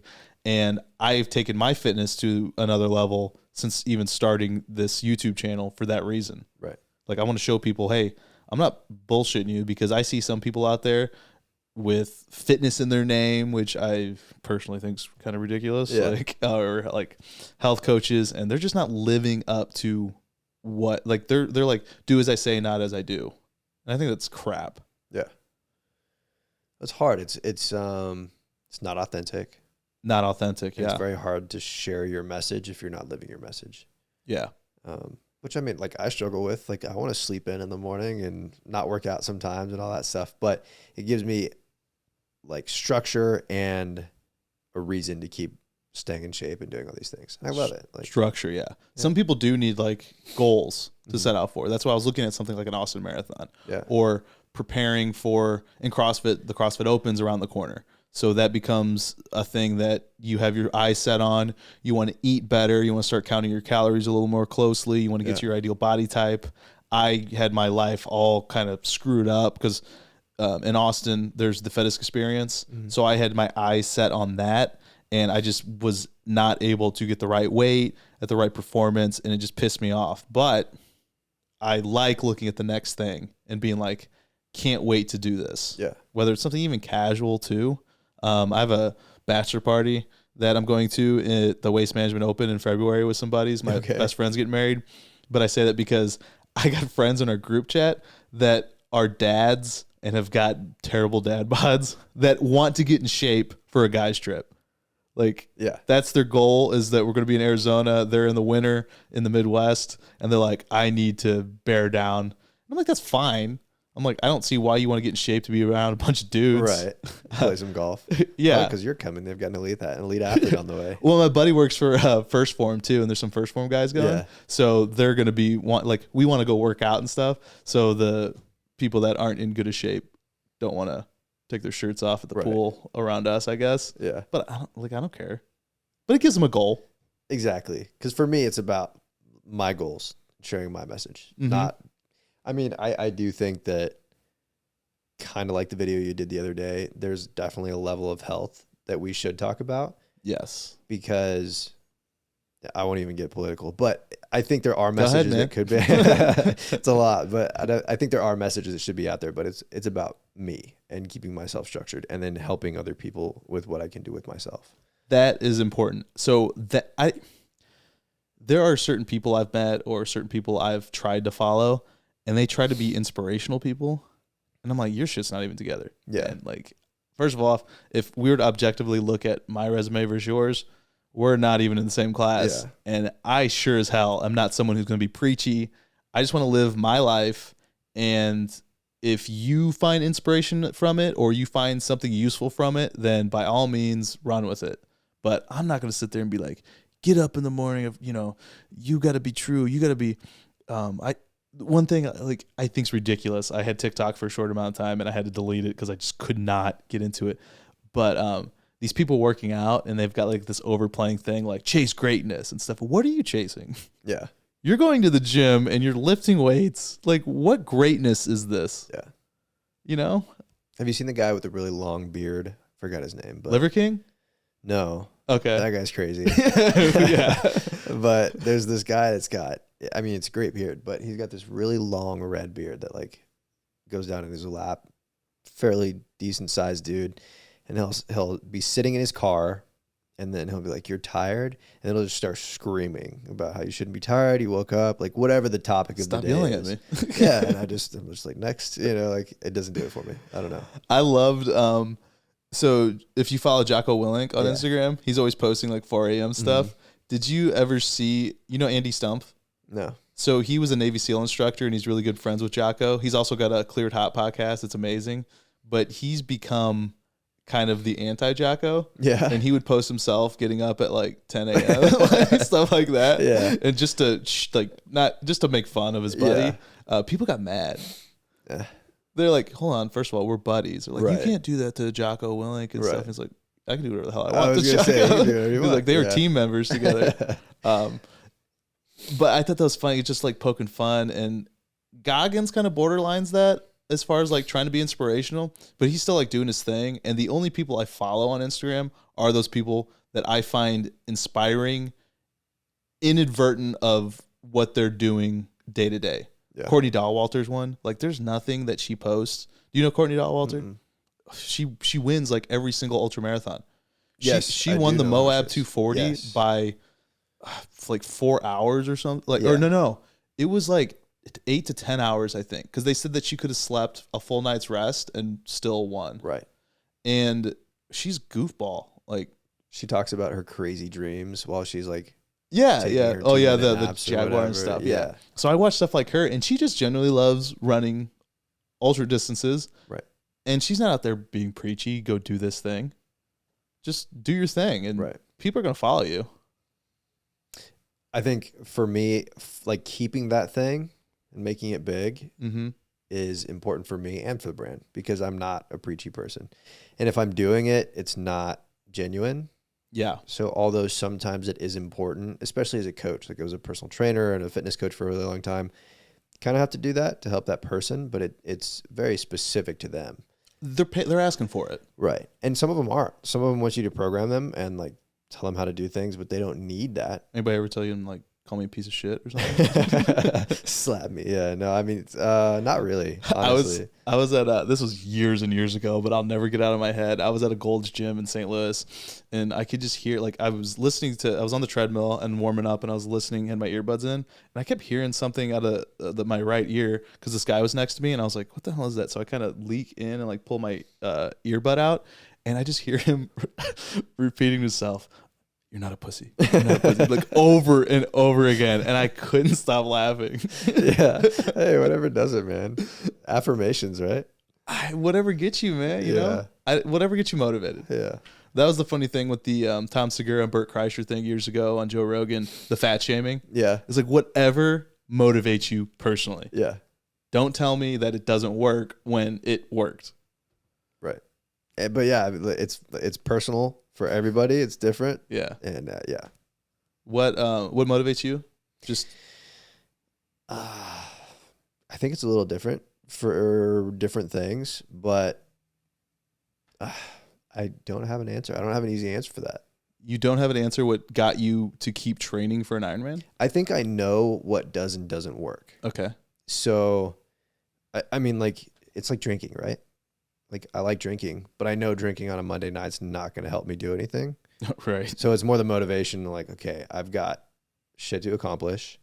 I've got things that I want to do. And if I don't do these things or I do these things, I'm never going to make it to that point. So I've thought about that a lot and I don't have a solid answer, but the high of accomplishing cool shit is so much better than the lows of not doing anything. If you could bottle like achievement, Yeah. it would be one of the highest selling drugs. Yeah. Right.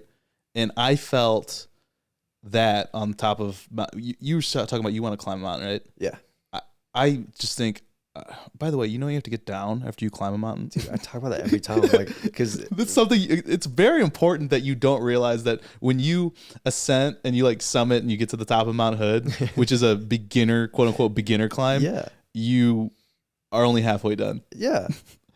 There's like 5 documentaries out right now that are in the top 10. Oh my God. We'll talk about that. But it was this elation, like this weird thing. Like I realized I wasn't happy. I was like a whole bunch of these weird endorphins came into my head. All these thoughts. I was like, I'm leaving Florida. That was like the immediate thing that got in my head. I was like, I'm not happy here or happy in Florida. So I was like, I've always loved Austin. That's what really drove me to move to Austin. But that achievement, I didn't even train for the damn thing. I was just like in good enough shape. I was like, I'm just gonna go for it. But the achievement of summiting was just unbelievable. Yeah. And I've felt I can't really even. I'm not a big hype person of myself. Like when I achieve something, I'm like, I trained for it. And I figured I was gonna do next? it. Yeah. So that was just a good feeling that I'd like to chase. So what motivated you to do that? Well, just like your buddy, like went through a breakup, was like, screw this. Human experience. I love experiencing new things and I chase understanding a lot. Yeah. I don't like, somewhere along my life, I decided I wanted to get opposing views of things. And I was always like, who wants to, like Everest? Like, even still, I'm like, I don't think that's something it's disgusting now anyway. I just wanted to experience it and try to understand why people do that thing. Yeah. And once I did it and I got that little dose, I understood. Right. You're up there on the mountain. It's beautiful. Not many people, even the thousands of people that do it a year, is a small population of people globally that have set foot on that mountain, set foot on that summit. Mm-hmm. And it's just like a really cool feeling. Right. That we're on this globe of 7 billion people and you can get to a spot where nobody else, like very few people have been. Right. Yeah, I totally agree. Yeah. I think it's kind of a hard thing to just put into one word because you listen, not to harp on this point, but you listen to people like Goggins who have this demon, right? And they're like, they're either running from it or they're beating the shit out of it. Did you read Can't Hurt Me? Yeah. Tough. Yeah. So, I mean, like that's his motivation. It's very specific and he can very easily talk about it, but I've got shit I have to deal with, but it's not like a specific motivate. Like I'm doing this for this reason, I was listening to, I'm such a Rogan fan, and he was talking, like his buddies were asking him how he gets motivated, and he was like talking about how he was like, I think about my wife getting raped and like all this stuff, and they're like, whoa. Like I'm just like, what if I can't help her and like all this stuff, and it's like, Jesus Christ, man. Yeah. It's different, right? I mean he's making it up, but if it's a motivation and it works in that moment, obviously it's not his motivation. Michael Jordan, did you watch that series, the documentary? You didn't watch I didn't watch it. Man, he was able to put on a whole nother level of, I think arguably he was probably the most competitive person to ever walk the earth. I've heard that. And if you've never seen that series, I don't know if you don't even have to be an NBA fan or a basketball fan. Yeah. You just like a sports fan or a human performance fan. That documentary series is insane. How someone can take themselves to the next level and learning what differentiates the greats from just a normal person. They even talked about the difference between him and Kobe Bryant, and Kobe being, hey, he didn't want to lose at basketball. Michael Jordan didn't want to lose at anything. And you hear that and you're like, whoa. Yeah. A little scary, but he's a billionaire now, arguably in my opinion, he is the greatest basketball player of all time. Yeah. And that's why you learn exactly what's behind those eyes, and you're just okay. That's why I didn't make it to the Major League Baseball. I wasn't hungry like that. Right. And it's so you know who Tim Grover is. Mm-mm. Tim Grover wrote Relentless, and he wrote another book. I forgot what it's called, but it's another one-word book. But Tim Grover is like a physical therapist / coach, and he's one of the most prominent coaches in Jordan's life. So he worked with Jordan, he worked with Kobe, he works with like Russell Wilson, and he's got this idea in his Relentless book that you're a cleaner, a closer, or a cooler. So you can put those three distinctions into like any professional sports team. If you're a cooler, you kind of try to keep everybody chill. You just do your job. You're never going to step out and make a play, but you're reliable, right? You're just kind of chill, doing your thing. You're every average basketball player in the NBA. And then you've got your closers, which are like LeBron. They're going to shoot a game-winning shot. They're going to take all the attention.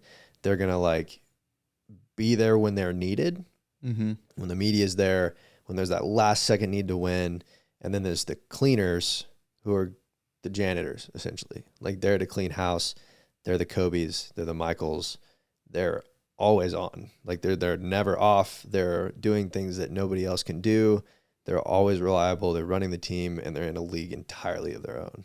So he's got just really, really cool insights on Kobe and Jordan. And The book's called Relentless? the book's called Relentless. That's the one that talks about what you talked about? Yeah. Oh, okay. I'll have to the- add that to the list. I'm always looking for... It's pretty good. It's a short read. Honestly, there's not a whole lot of depth to it. Like that is the whole premise of the book. But you took away some from it. Yeah, I think it was cool. It was part of the reason I didn't watch the series, because I will eventually. But just reading about that was cool. There are certain, like, because I guess Jordan funded it and stuff, there are certain people that are like, not everything was entirely truthful. Yeah. But regardless, it's badass. I'll like, definitely watch it. I've heard good things. It'll motivate you to run through a wall. Yeah. Yeah. I'll watch it before the Ironman or the marathon. Yeah, yeah. And then speaking of like other stuff, we were talking about climbing in general. You're talking about the 14 peaks. Nims, I think his name's Nims Day. Yeah. It's unreal. Yeah. So did you know the premise of it? The premise of... So he climbs all 14 of the 8,000. Yeah, I've watched 8,000. it. Oh, you did watch Yeah. it? Man. Like, it's stuff like that. And he does get preachy in it, right? Like, he is a kind of a preachy person. It's kind of, it seems like to be in his culture. And he's got a chip on his shoulder because he's wanting the... what's the country? The Nepalese people. The Nepalese, yeah. He wants the Nepalese people to have recognition. And but holy crap. That's the kind of stuff that gets me going, because even if I can get a fractional percentage of what that man did, right, you're still achieving more than a majority of, like, 99% of the population. It's literally a lifetime of accomplishment in 6 months. Yeah, 6 months, 2 days or whatever. And on top of that, he helped other people. He saved other people's lives. He did lose one. Yeah, I mean, that was super sad. But if he hadn't found the guy, he was gonna die anyway, which is like harsh. But for you getting into content, do you follow Jimmy Chin at all? Yeah. So Jimmy Chin did that documentary. Yep. Have you watched Maru? That's the only one we haven't watched yet. Yeah, they took it off Netflix, which is a bummer. Which is why we didn't watch it. But there are free to watch places that you can find it. Like there's an app called Plex, and they have it on there just as commercials. Okay. It's still badass. Like watching him do photography, and he's a surfer, a climber, a rock and mountaineer, snowboarder. Like he does everything and makes these incredibly beautiful shots. He just came out with a new book too that it's a photography book. Yeah. You saw it? I shared it, yeah. Oh, you did? I think it's awesome. I said coffee table books. Oh, yeah.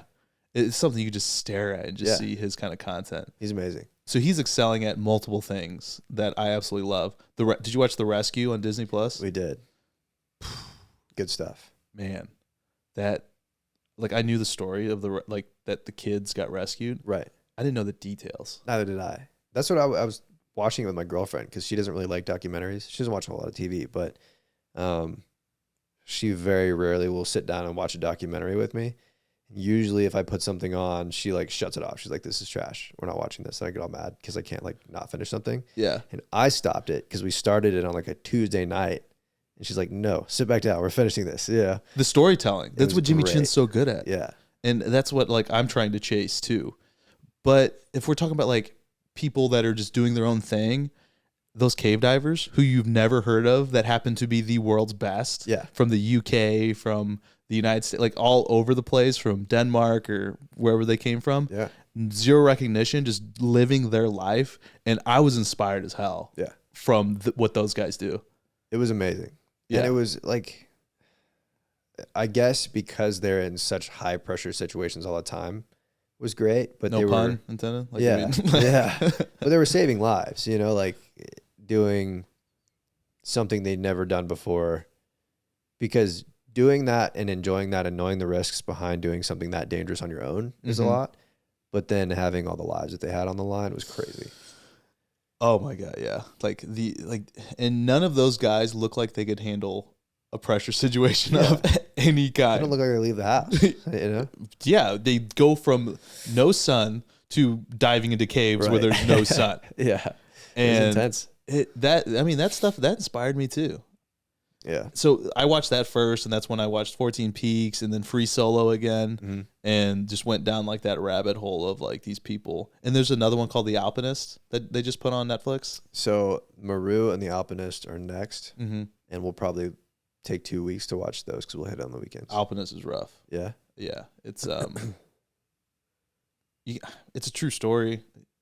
I didn't know anything about it. I'm not gonna even like go into details of like what happens in it. It's so good though, and it's pretty much a young man chasing passion, and even to the point where he doesn't give a shit about the documentary that's about him. Yeah. And because they can't, like, the documentary filmmakers are like, we can't find this guy, and he was just like, I don't want you to be around sometimes, because he talks about, so it's funny because even Alex Honnold, being a very like out there kind of person, differentiates himself from his name's Marc-Andre Leclerc, because Alex Honnold wants the accolades. Right. So there was like a world record that he climbed a wall, and then Marc-Andre inadvertently broke his record, and Alex Honnold halved that time. Like, he was so upset about this young kid breaking his free solo record on this this wall that he went back and destroyed it. Did he kid? But the other kid was like, I don't care. Like, so to the point where this kid's like, when I actually solo, I want it to be solo, meaning you can't be there, the filmmakers. Yeah. So he was like a purist, and he was someone who was chasing a physical lifestyle and doing it on his own. And I also, like, it's so weird, like, where you can find inspiration like that. Yeah. Something I have no interest. Like, I love rock climbing. Have you ever been?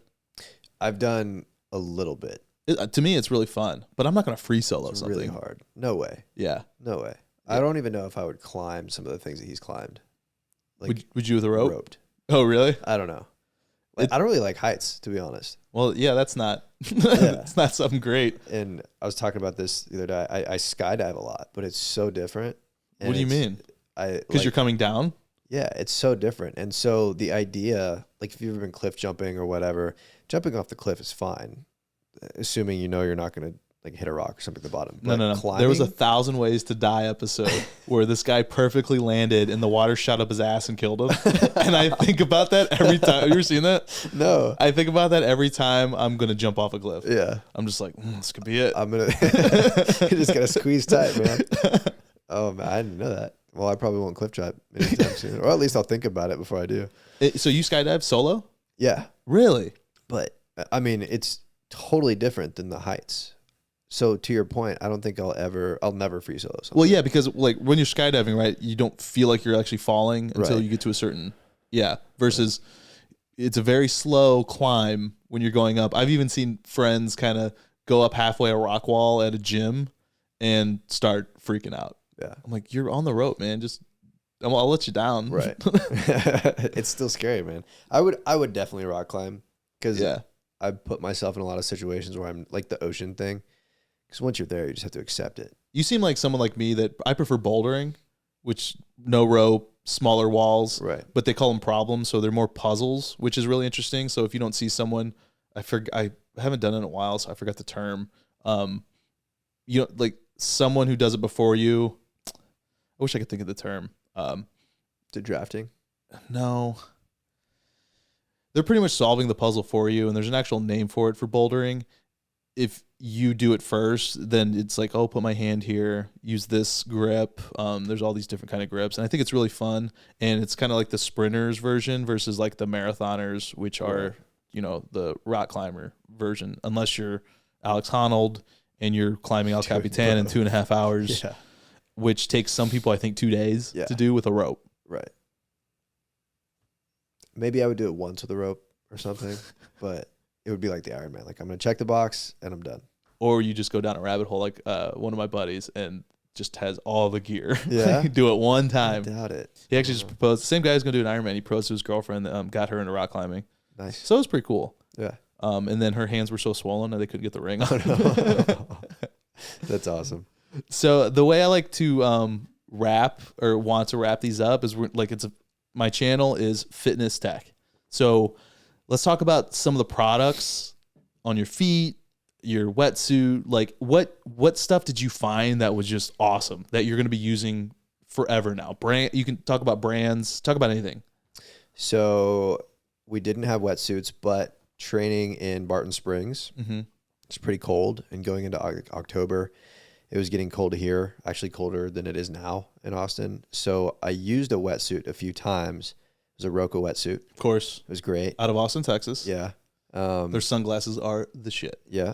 I didn't use those to race, but I wore those a couple times on bike rides because a buddy would. Did you get the Matadors? I don't even know. Just whatever he had. They were his.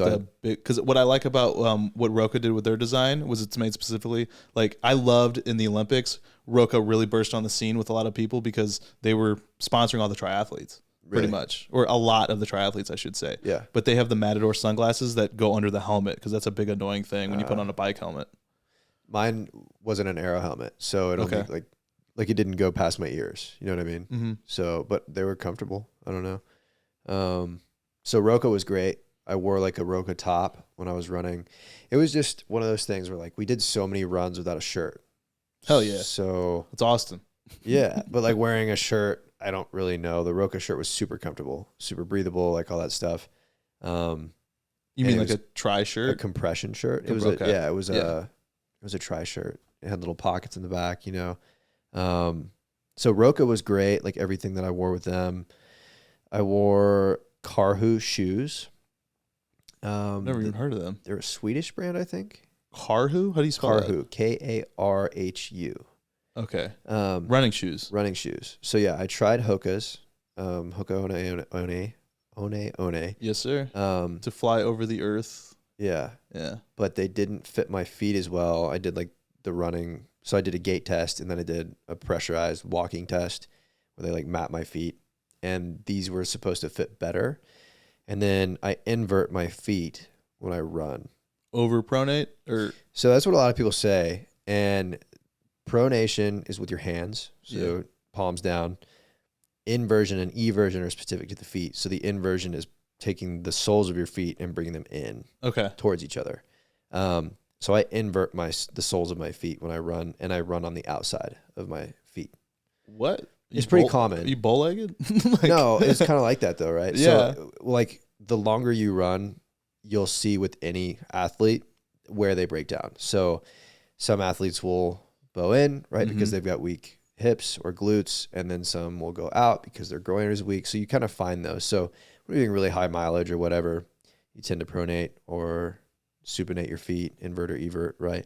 I just tend to go outward. So because of that, they did all that pressure testing, and there's a fulcrum in the Karhu shoe that will help stabilize your interesting your track. Yeah. Have you used or heard of the Nerve Run device? No. They actually have people here in Austin. I think they might be a UK brand.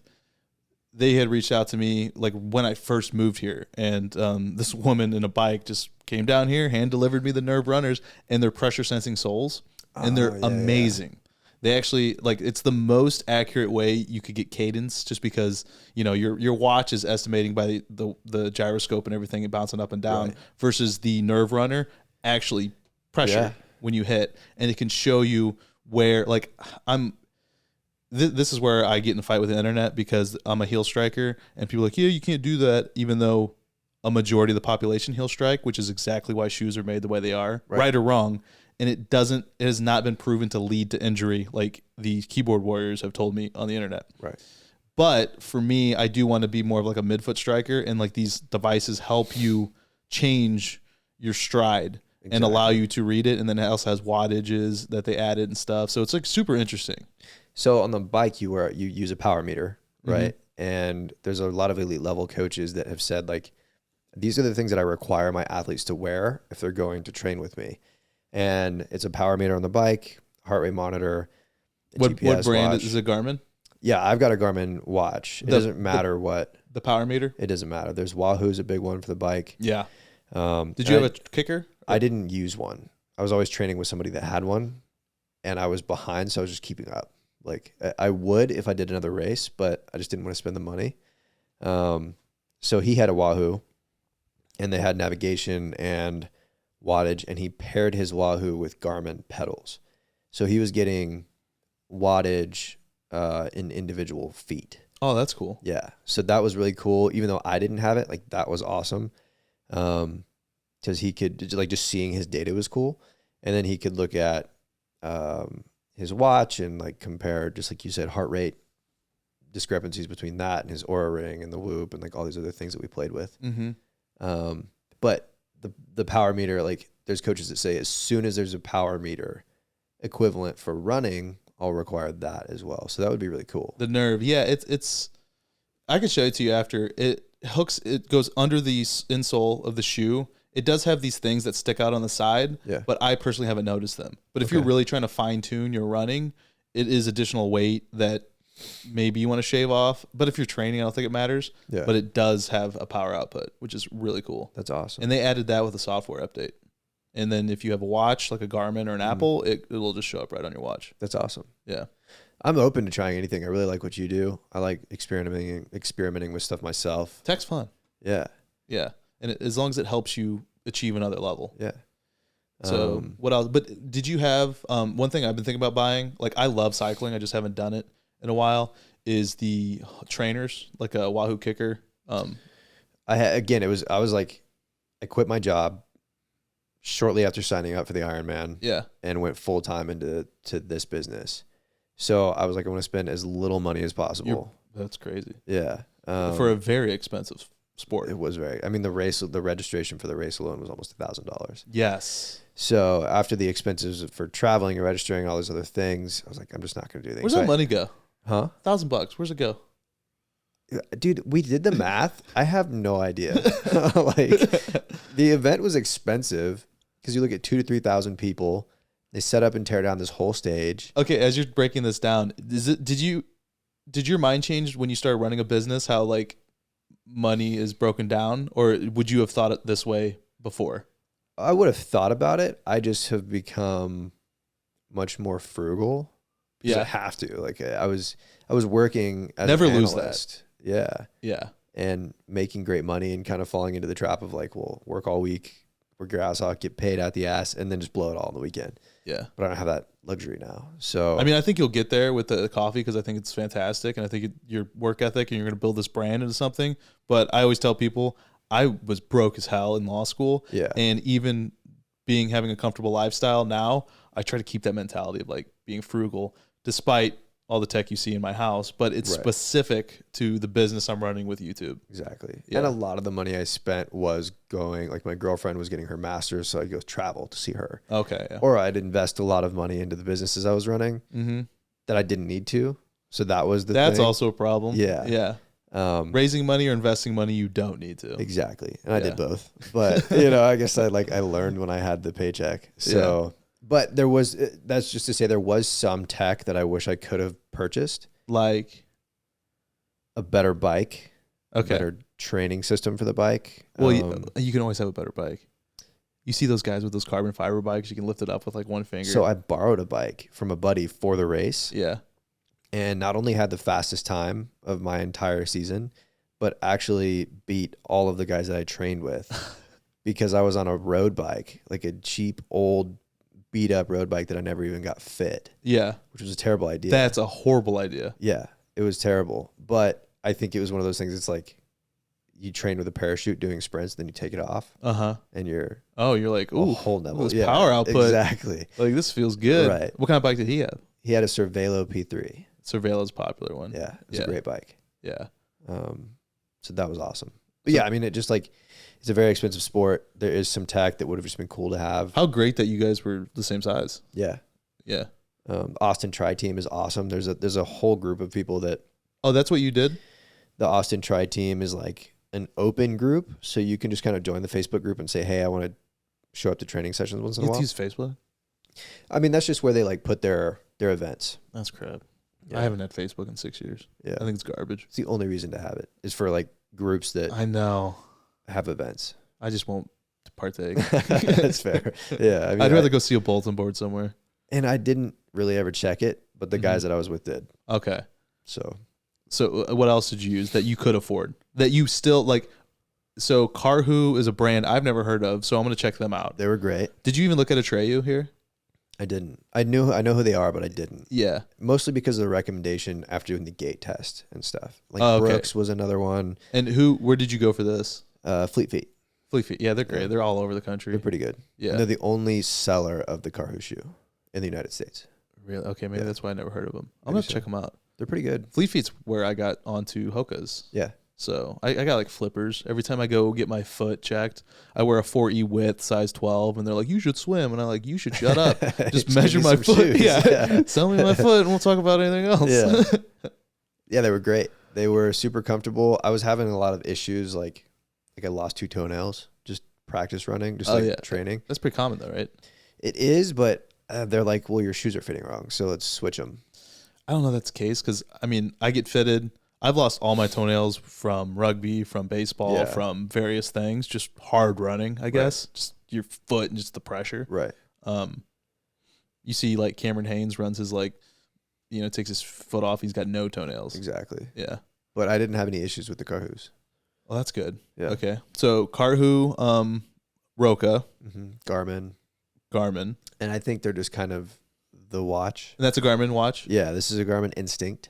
Okay. The reason I got this is it's a solar powered watch. It's got a battery, but it's got like a 60-day lifespan or something. Damn. Yeah. What functions does that one have? So it doesn't have the triathlon function, but it does have all of the same measurements. So you've got, it's more of a navigation watch. Okay. So it's got a compass. I think all of the triathlon watches have this, but you can dive with it. You can get a military edition and do like halo jumps and stuff with it. It's very specific to the military, but this is just more rugged. It doesn't have that screen, Yeah. But yeah, it's got all the stuff the Phoenix has. It's got maps and bikes and runs and the Phoenix is a beast of a watch.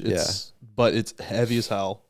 And again, the problem I told you with Garmin and their heart rate is I don't understand. Like another brand I'm going to try to explore is popular with triathletes is Polar. And since Polar makes the most accurate ECG monitor chest strap, I'd love to see like how they compare. There's just so much to test. And then the Apple Watch. Anybody use the Apple Watch? No. Yeah, the battery sucks. Like even if you want to run a marathon, you want to run the battery, it just dies. Right. And this lasted the whole Ironman, and I forget to charge this for days. So it was perfect. The navigation sucks if you lose your route. So like biking, like I said, biking with these guys, I would lose them, be so far behind. And then the navigation on this is just a line. So like, what do you mean? You can lose your route. Like you upload your bike route. Okay. I guess that needs context. So especially on these long rides where you're going to do like 100-mile ride, you're going to go from Austin to San Marcos and back, and you're going to stay obviously off the highway. You're going to follow these little back roads. Damn, was that your route? We would do that repeatedly. Okay. It was a long route, but we're taking little back roads and like smaller highways and things like that. So the Instinct or the Phoenix and the 935 have a full color map. Yes. So you can see the streets. You can see if you zoom in enough. I like that 935 and the 945. Yeah. Those are great. This is a white screen with a black line. Okay. You're playing Snake on your... Basically, yeah. It'd be like you're off route and then you get back on. You're like, okay. But you just have to kind of guess, you know. This is awesome the way. So you're like you're frugal with a startup, and you're also like you had to be frugal and do bare bones minimum for the Ironman. Yeah. So that really made you what is essential. Yeah. A good wetsuit, If you need it. good running suit, or well, the Roka. What was the Roka? Just the tri suit? The Roka was a full wetsuit. It's like a Okay, so that was a full $500 wetsuit. Okay, Yeah. they're not. Yeah. Yeah. Then the shoes, Mm-hmm. the bare bones Garmin. Yep. What else? That's really all I used. The Okay. shoes and the Garmin. Well, you had your Whoop. I had the Whoop, which how- was great for like HRV. That was a big thing. Yeah, I want to ask, what was your HRV? And did you see it improve over time? Not really. Okay. It got slightly better. What is your HRV?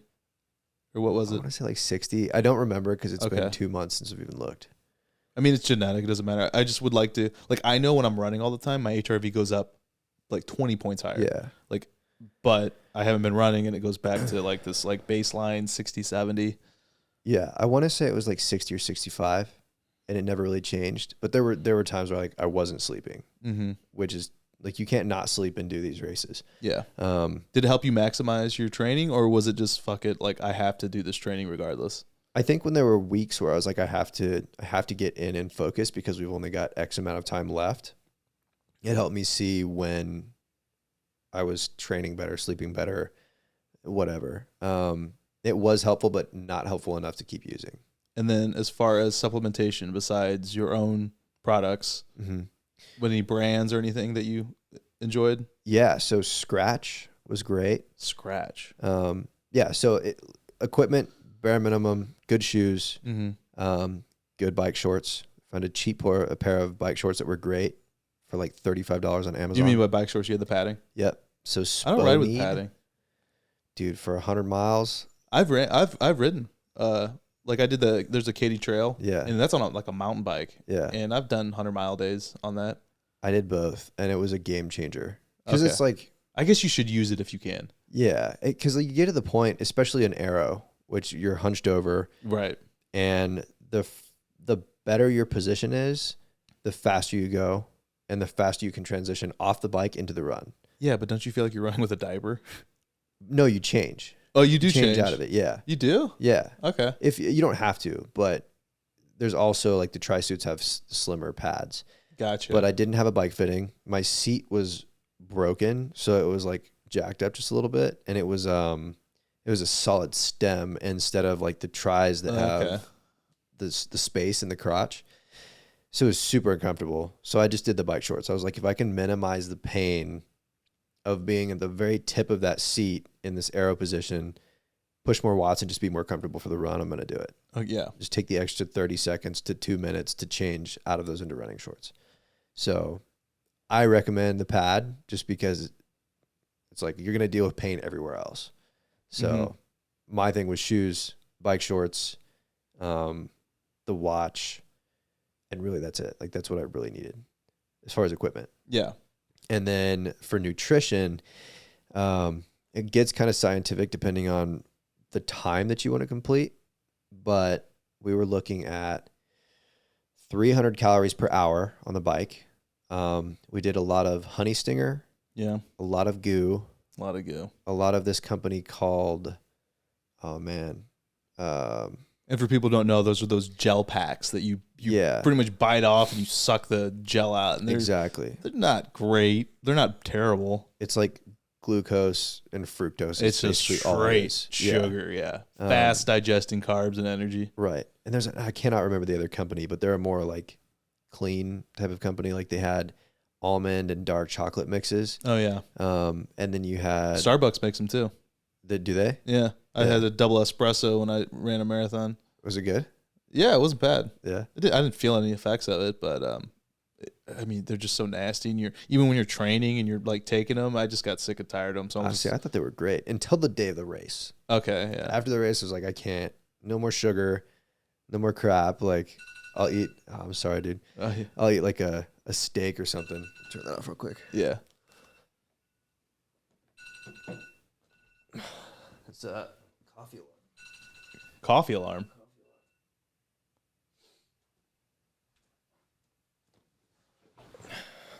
But yeah, a lot of goo. There was that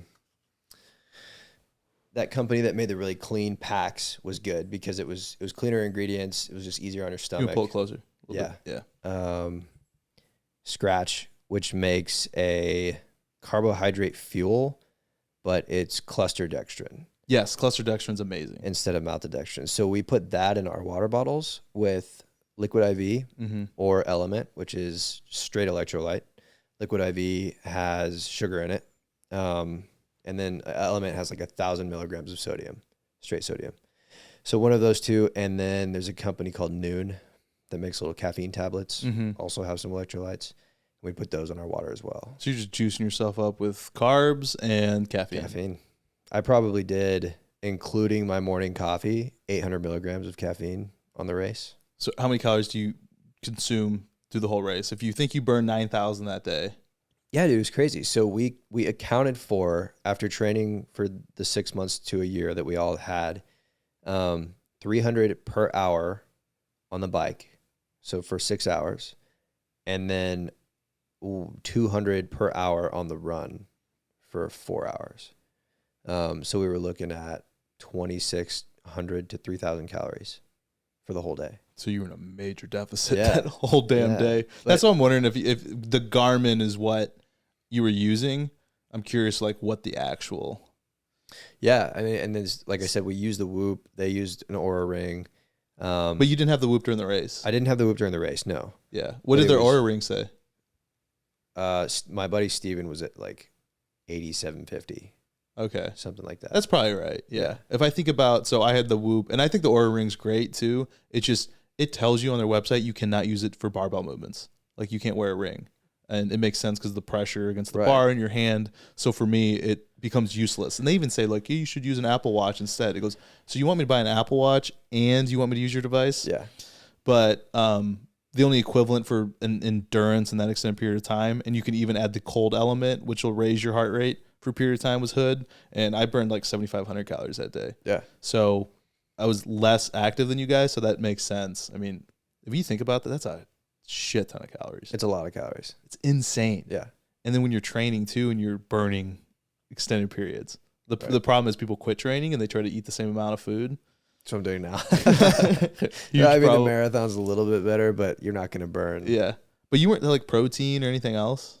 Not really. So Honey Stinger and Goo, and I don't really like Goo, but they're like the name brand of endurance racing. It goes back to that supplement thing. Like you can find really clean products. Goo's just the main brand, but Goo and Honey Stinger both make really good protein waffles. They're like Stroop waffles. That was our only source of protein. Some training sessions I would do an RX bar, but on top of being at a huge deficit, you just have to kind of play with your stomach. Yeah. Because if you're like shitting your pants, you're taking time away from the run. Yeah, that fast gastric emptying of cluster dextrin is what makes them so money. Like I love that stuff. Yeah. And if haven't had the right amount of carbs before I go do a CrossFit workout or go for a run, I always just down some of that. Yeah. BPN, Go One More Sport, their stuff's great. I think Nick Baird developed that when he was doing his Ironman. And then First Form had like their Enduroformance, which has the stuff in it too.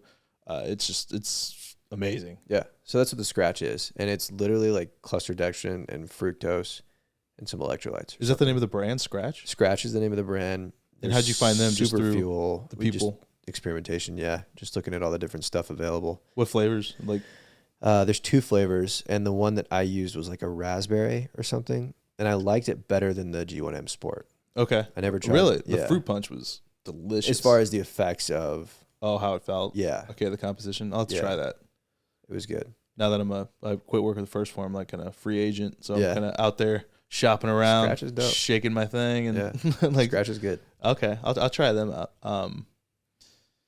And I mean, I think that's it, man. I mean, never rest coffee. Yeah, coffee every day, whether it's just to like wake up and get going. Right.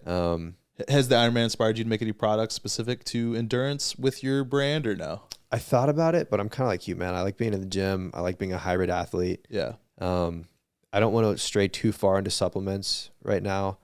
So maybe, but want to build a brand. I'm gonna be ready to take. You're talking about the nootropics and all that stuff. Yeah. I'll be ready to try all that stuff too. Yeah. Like nootropics, something I like to experiment with as well. Alpha Brain here. I mean, Onnit's here. So that's something that like I've used. Layered Superfoods has their mixed mushroom elixir that goes in the coffee. Your coffee, The creamer. Yeah. the creamer, which makes it taste a little better. Plus, you're getting all that mushroom benefits too. So Yeah.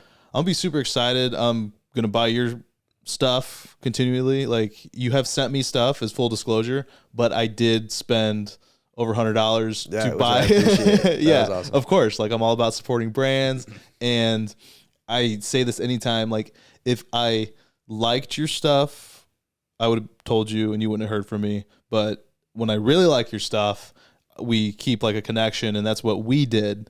And I think your stuff is fantastic. So where can anyone find you on socials? Yeah. Well, thank you very much. Yeah. Neverrest.com. So it's NVR Rest. That's our website. Our YouTube is Never Rest. Our Instagram is Never Rest. If you search NVR. NVR, yeah, Yes. NVR Rest. If you search Never Rest Coffee, like NEVER, we should pop up. It's one of the top on Google. Yeah, neverrest.com. And your social. That's me for now. Okay, no, you're not even gonna share like Devin. No, I've got an Instagram that you can see on other stuff, but yeah, I just like the idea like people follow, the person behind the brand as well. I think it's very important. right now I'm kind of, after like talking to a bunch of people and taking some advice, I'm kind of becoming the brand, and so a lot of what I'm doing right now is being posted there. Okay. So there's very little, like most of the time, if I'm posting something on my channel, it's just Devin L_11. It's a repost or a snippet from something I'm putting on Everest. You're still a person though. Who's telling you this? There were just a lot of people as like in terms of building the brand itself right now, for the reason you just said. Yeah. Like the brand is you and you're the brand. So But if you were to look at like say a competitor like Black Rifle, yeah. I also follow Evan Hafer and Matt Best and all those guys, and I love the content that they're posting on there. And for me, this is just me. When I'm researching products, I want to know the person behind the brand, Right. which is the whole reason and the motivation behind this podcast is that the transparency and the genuineness and the authentic nature of who that person is helps drive that product and puts trust and credibility into what you're buying. So for me, that's incredibly important. Like I didn't have Never Rest on this. This is just me. I didn't have Never Rest on the podcast. Right. I had Devin Lofland on the podcast, who happens to own a coffee company that I actually really enjoy and want other people to try. Yeah. So that's just my 2 cents in the whole thing. And I think it's like very important. I totally agree. And it's a hard thing right now because everybody's got a different opinion. Mm-hmm. And for me, it was just the easiest thing to focus on because... Oh, yeah, you got it. With content and everything, you do have to put a focus. And so it was like, when you look at Nick Bear and BPN, I'm totally in line with you. Because BPN is Nick Bear.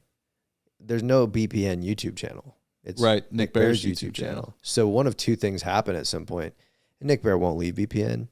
But... Oh, yeah, he owns it. Yeah, like, guess you could let's say sell it. 60 years from now, like what happens to BPN? Yeah. Or whatever. So eventually there will be a split. But yeah, I mean, you can find me on Instagram. That's about it, at Devin Lofland. Mm-hmm.